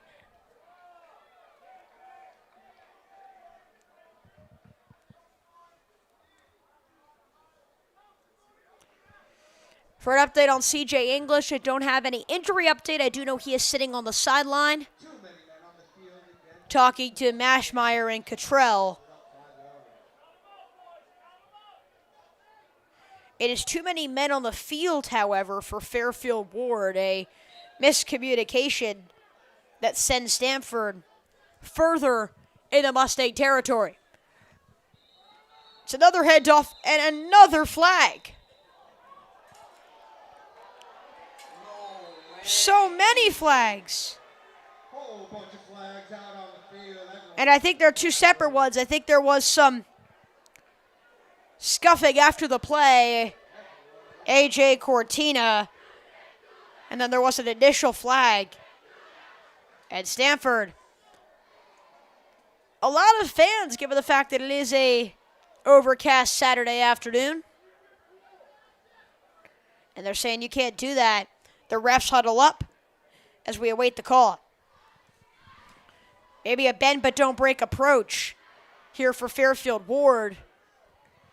Defensively, their defense has just been so incredible. You know, struggled last week, gave up 52 points to the Danbury Hatters at Hatter Hill. But they've played so well here today, and on top of multiple penalties, the ref moves the football inside the 20. After a personal foul, it looks like AJ Cortina was the one. And now inside the 40. Healy in the offense gets it. Healy juggles the pass, now tries to throw it forward. I think that was a backwards pass. I'd pick it up if I'm Warde. They rule it incomplete. They were going for the kick returner, who has thus far scored the only points for Stamford in Lucas Simmons. It'll be second down.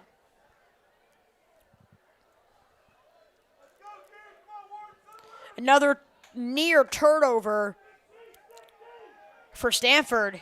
Healy was juggling the attempt and the snap as he tried to throw the ball, as he did in the first drive, which kind of stalled their first drive in a sense. Avanco running the football up the middle, and there is another flag down on the field. Still do not know if it is on Fairfield Warde or if it's on Stamford. It looks like the Mustangs are going to get a break And the Black Knights will now have to go 15 yards to get a first down. Ward's offense just patiently waits.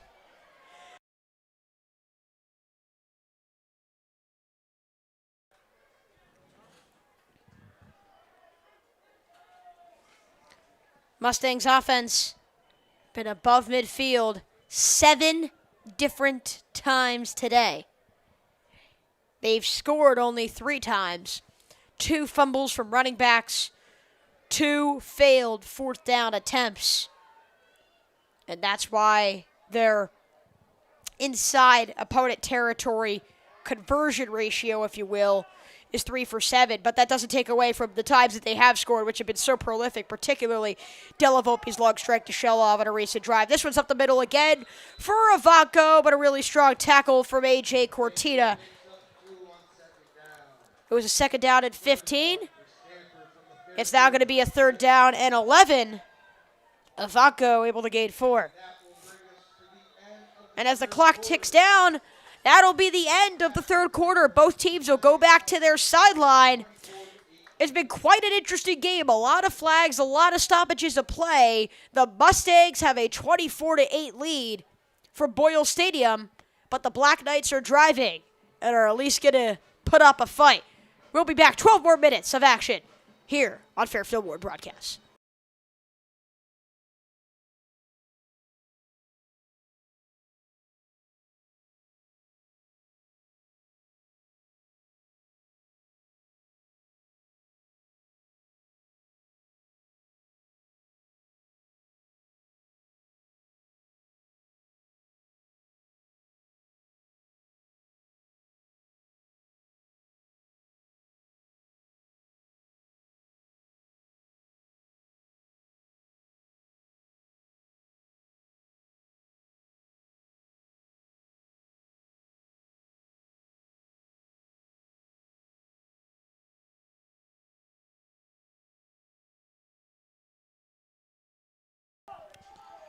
We are back here from Fairfield Warde Broadcast. A third down opportunity. Lucas Simmons bouncing off of defenders, and he dives toward the first down marker. I think they're going to rule him short.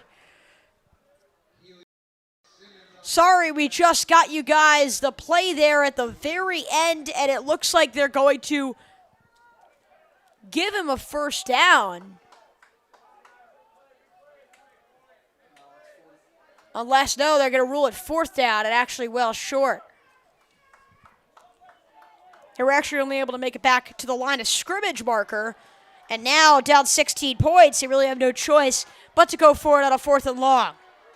Healy, he struggled through the air. Can he make a big play in a big time? To the end zone, batted down and incomplete. Leo Vitanza coming up with a big pass breakup, but he is down.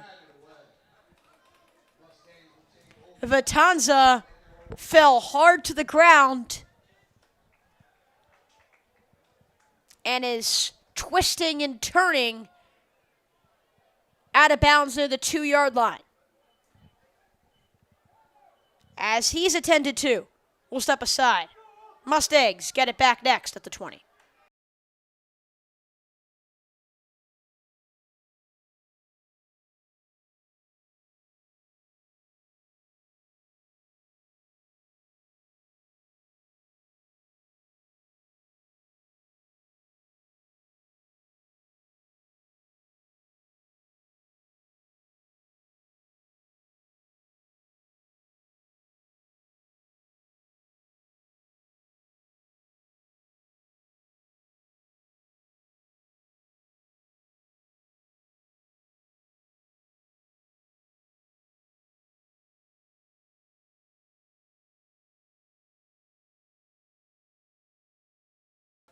Vitanza is up, and the fans, particularly on Fairfield Warde's sideline, are cheering for him. Stamford very polite as well. Some of their players took a knee in respect. Warde has dealt with a bevy of injuries today. We hope they are all okay.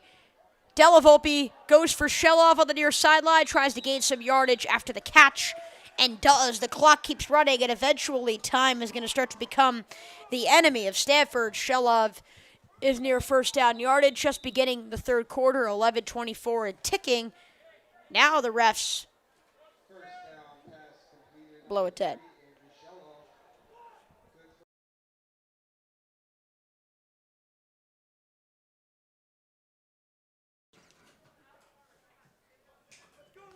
We are in the fourth quarter of action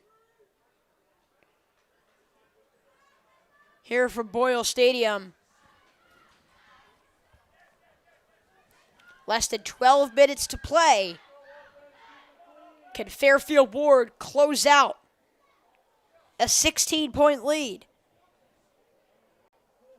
While Stamford has driven the ball in the second half, they have not scored any points, and it just makes you wonder if they should have gone for field goals earlier in the game or whatnot. Nonetheless, they've dug themselves into a 16-point hole, and the offense is yet to generate a single point. Warde's defense, if this continues, would now go 3 of their first 5 games without allowing a single point from the opposing offense for an entire game. They did so against Bullard Havens. They did so against Bridgeport Central, and now have another opportunity to do so here at Stamford. There's another injury, however, as I'm just seeing Mashmeyer, the wide receiver thus far this season with 8 catches for 115 yards, is one of Fairfield Warde's top offensive options and pass catchers.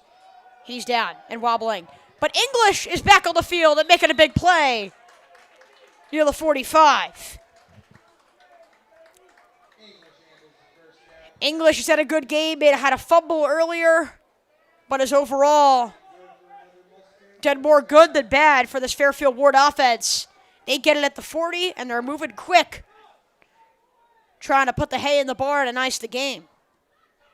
Delavolpe hands it off. Grasso, he fumbled earlier, but he has a big run to redeem himself at about the 45-yard line as well. Back-to-back runs by the left side of the offensive line, led by Jacob Schmelzer and Andrew Albanese.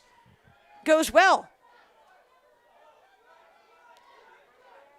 as the Mustangs regroup and get the ball at the 44.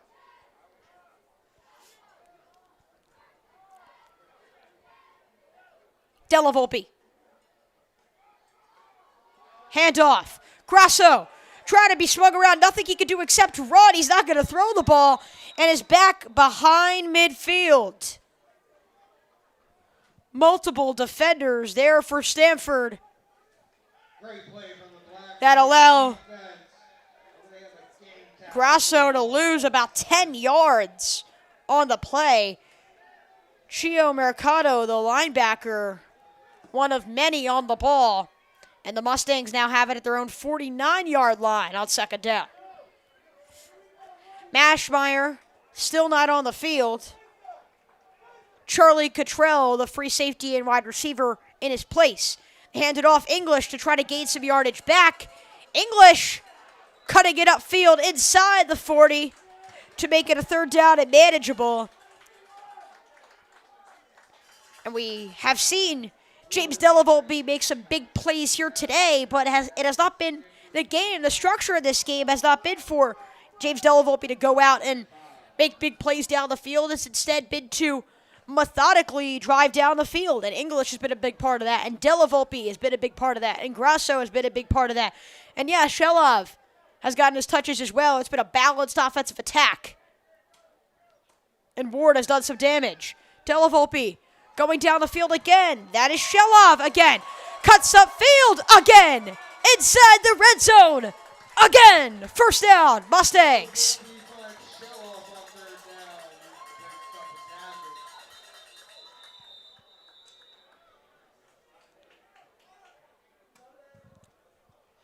And now it's a Black Knight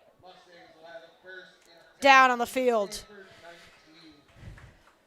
Warde will have a 1st and 10 from the 19 when we return.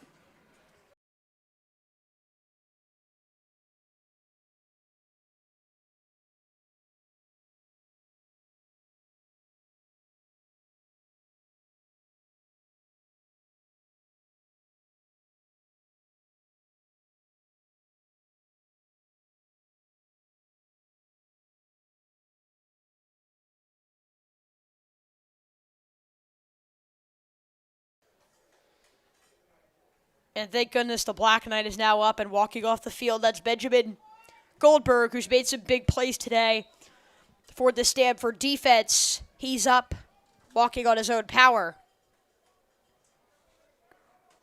Ward gets the football at the 19 after the big reception from Shelov. Della Volpe. Again, down the field. English! Another first down for Fairfield Warde. Della Volpe finds English for a gain of 9 yards. Second and 1. They actually don't give him the first down, and instead, they say he's a yard shy. Cortina and Grasso, both in the backfield. Shelov and English to his left. Cottrell to his right. Della Volpe takes a low snap, fakes the handoff, runs it himself, pitches it last minute to Grasso, who shoved out of bounds at the 4. Another big and important gain, and Fairfield Warde has it inside the 5-yard line. And now they have 4 downs to go and punch it in.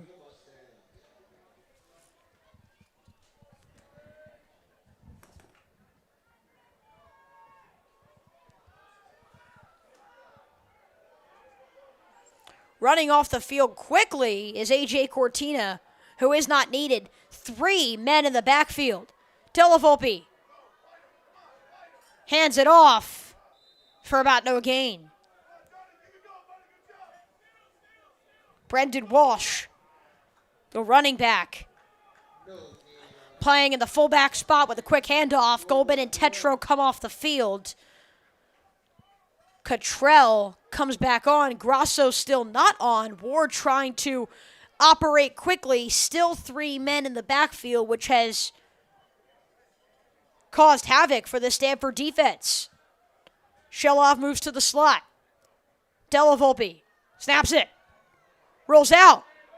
Tries to get on the same page as Shelov. Flags her down. Della Volpe into the end zone for a touchdown, but it looks like they're going to wave it off.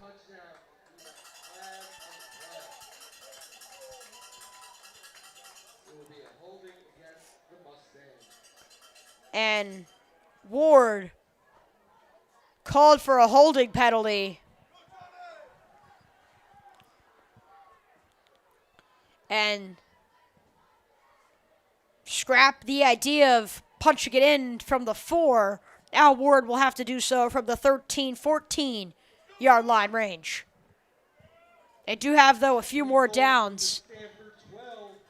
This is only 2nd down and goal. 7 minutes also still remain from this FCAC clash.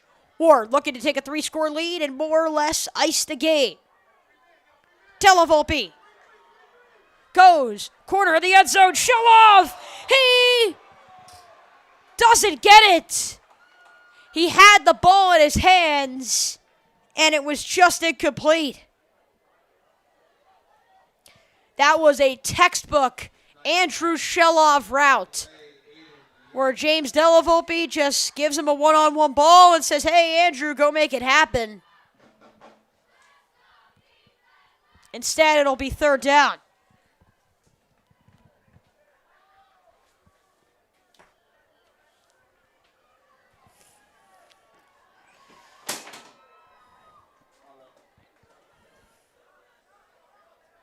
Walsh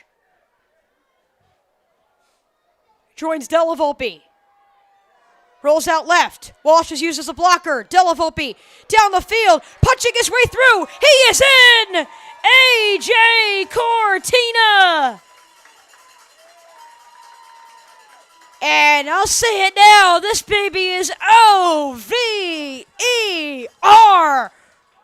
from Boyle Stadium. Fairfield Warde adds on 6 more to their lead against Stamford.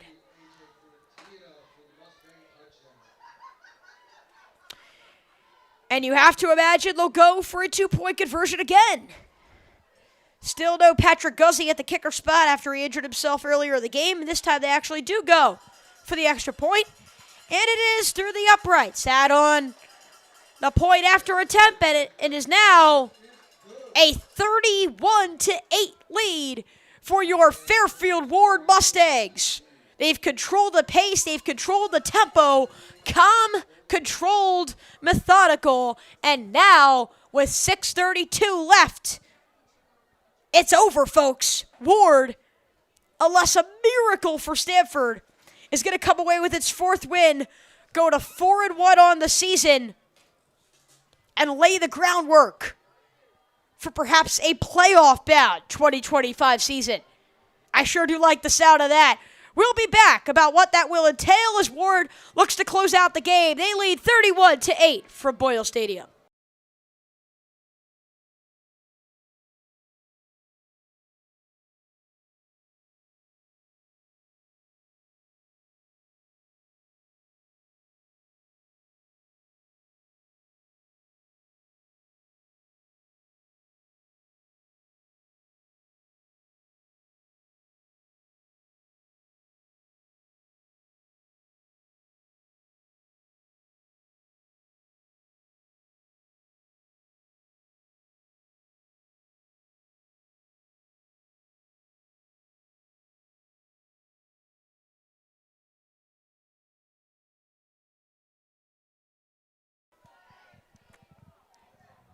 Warde to kick it off. It's a chopper. Fielded. And Stamford still not brought down. They take it past midfield. Avanco, another big play. This time it comes on special teams. And now Healy Stevens in the offense comes back on. Again, they haven't not scored any points today against this Mustang defense, and it's going to have to be now or never if Stamford wants a chance of coming up with their first victory. Again, just because of the quality of opponent, despite the being 0-4, they're just placed 2 spots lower than Fairfield Warde in terms of the rankings by Max Preps for every single team in the state. But Warde's pedigree as a 3-1 team has been too strong.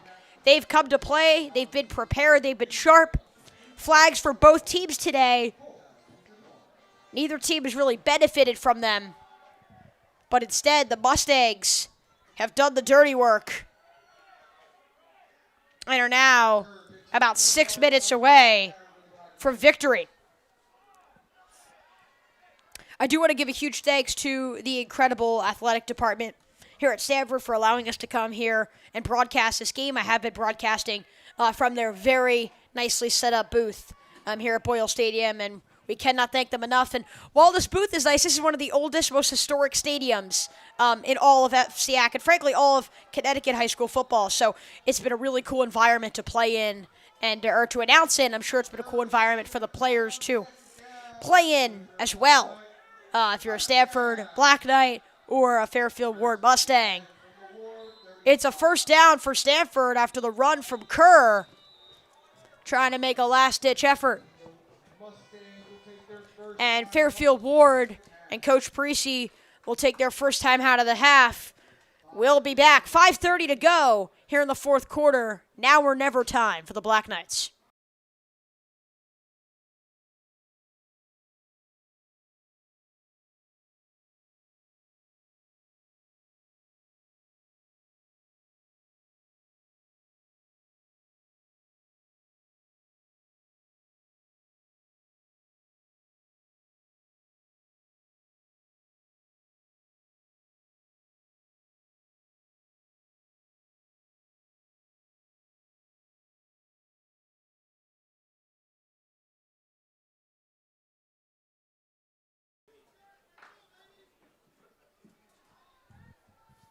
Stamford with the football on 1st and 10.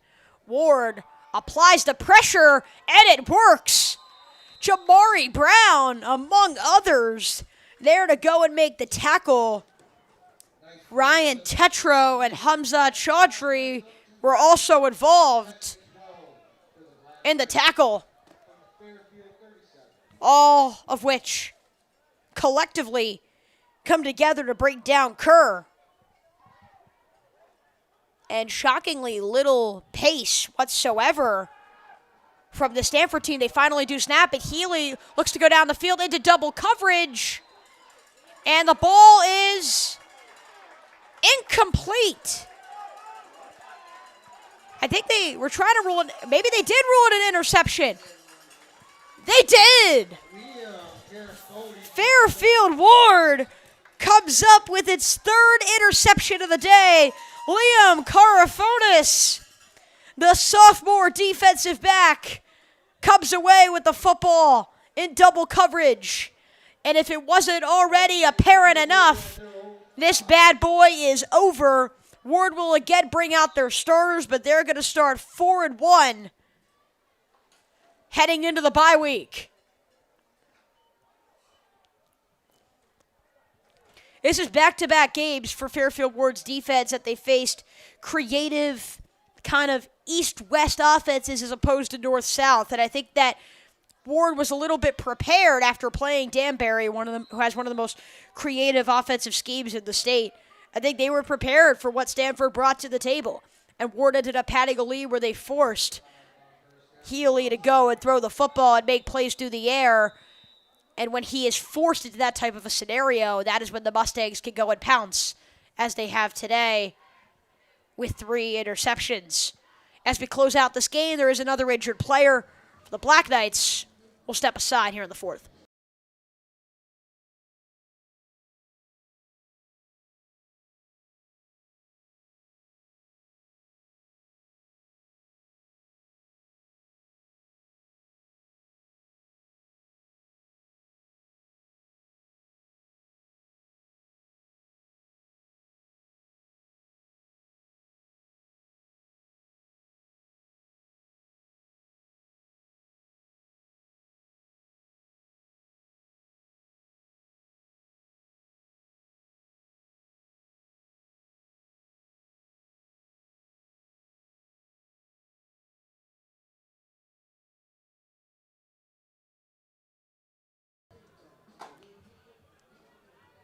We are back here on Fairfield Warde Broadcasts. The Mustangs have the football and just look to probably run out the clock and come up with a win. Offensively, an impressive performance all around. From Delavolpe, from Shelov, English, and many others. James Delavolpe of the Mustangs is on the sideline. Warde has officially taken out their starting quarterback, but then they bring him right back in. Luke Mancuso handles it on the quarterback run, gets Warde a first down, and here comes Delavolpe.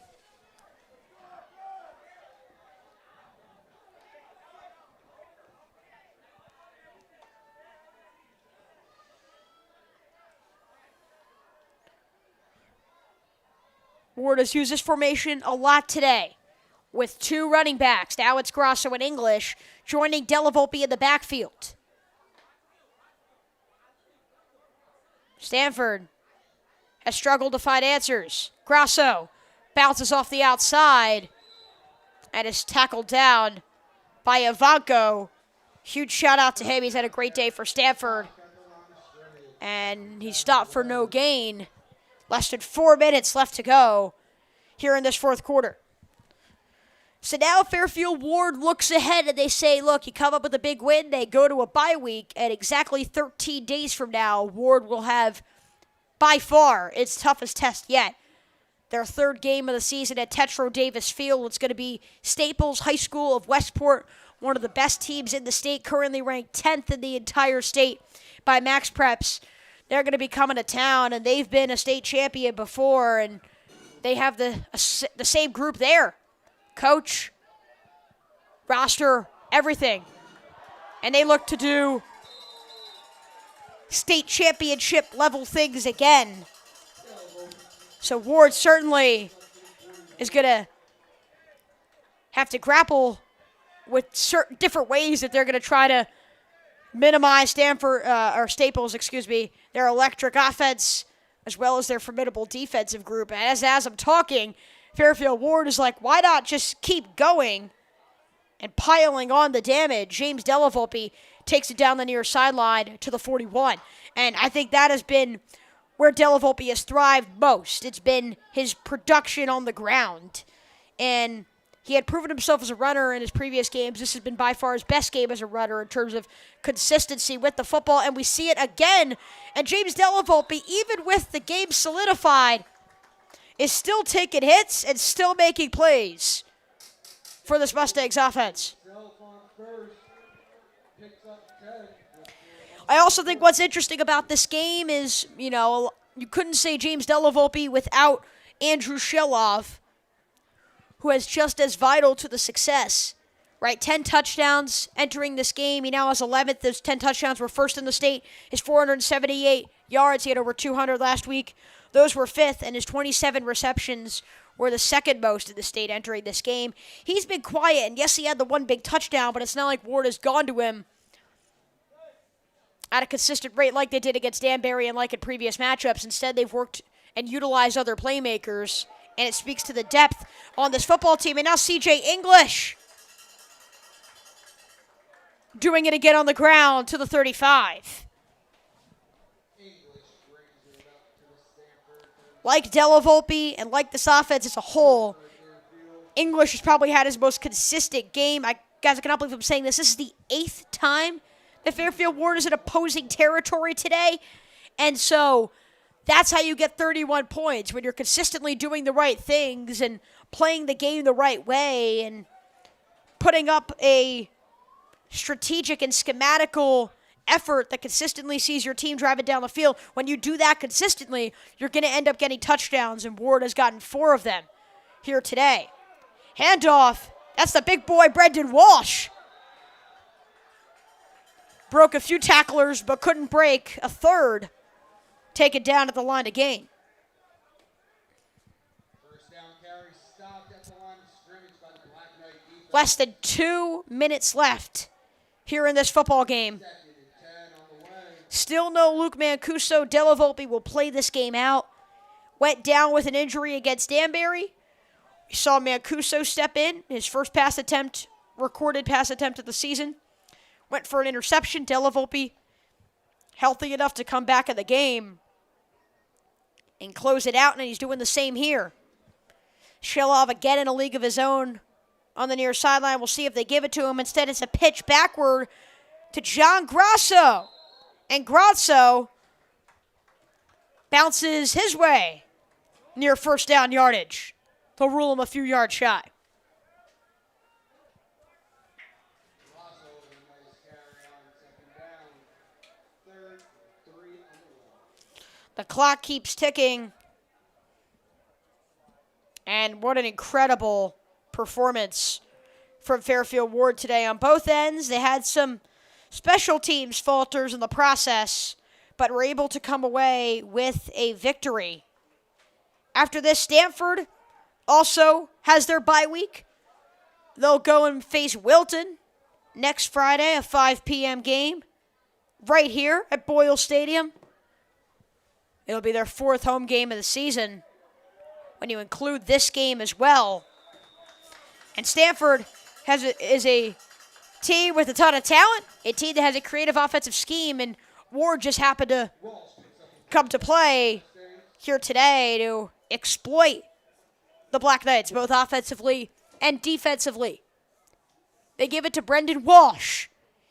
He's been a vital part of the offensive attack in the second half as Warde has closed out the game. He's again in the backfield after picking up a first down, and this will most likely be the final play of the contest. No kneel down for James Della Volpe. Going to let the play clock run down.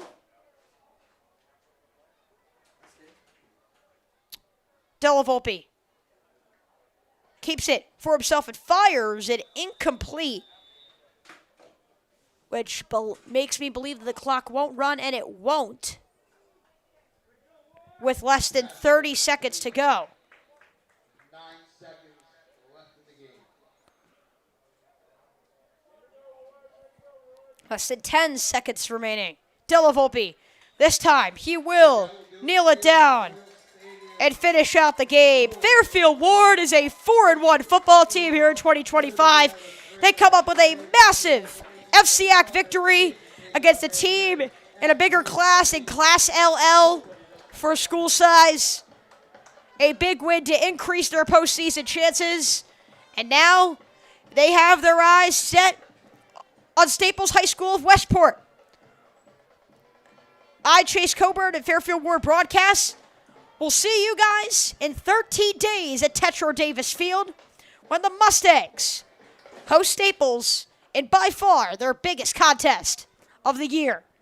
For now, as both teams shake hands and congratulate each other on their successes, we will sign off. Thanks to all of you who have tuned in today here on Fairfield Warde Broadcasts. I am your play-by-play announcer, Chase Coburn, handling all the duties today, saying so long.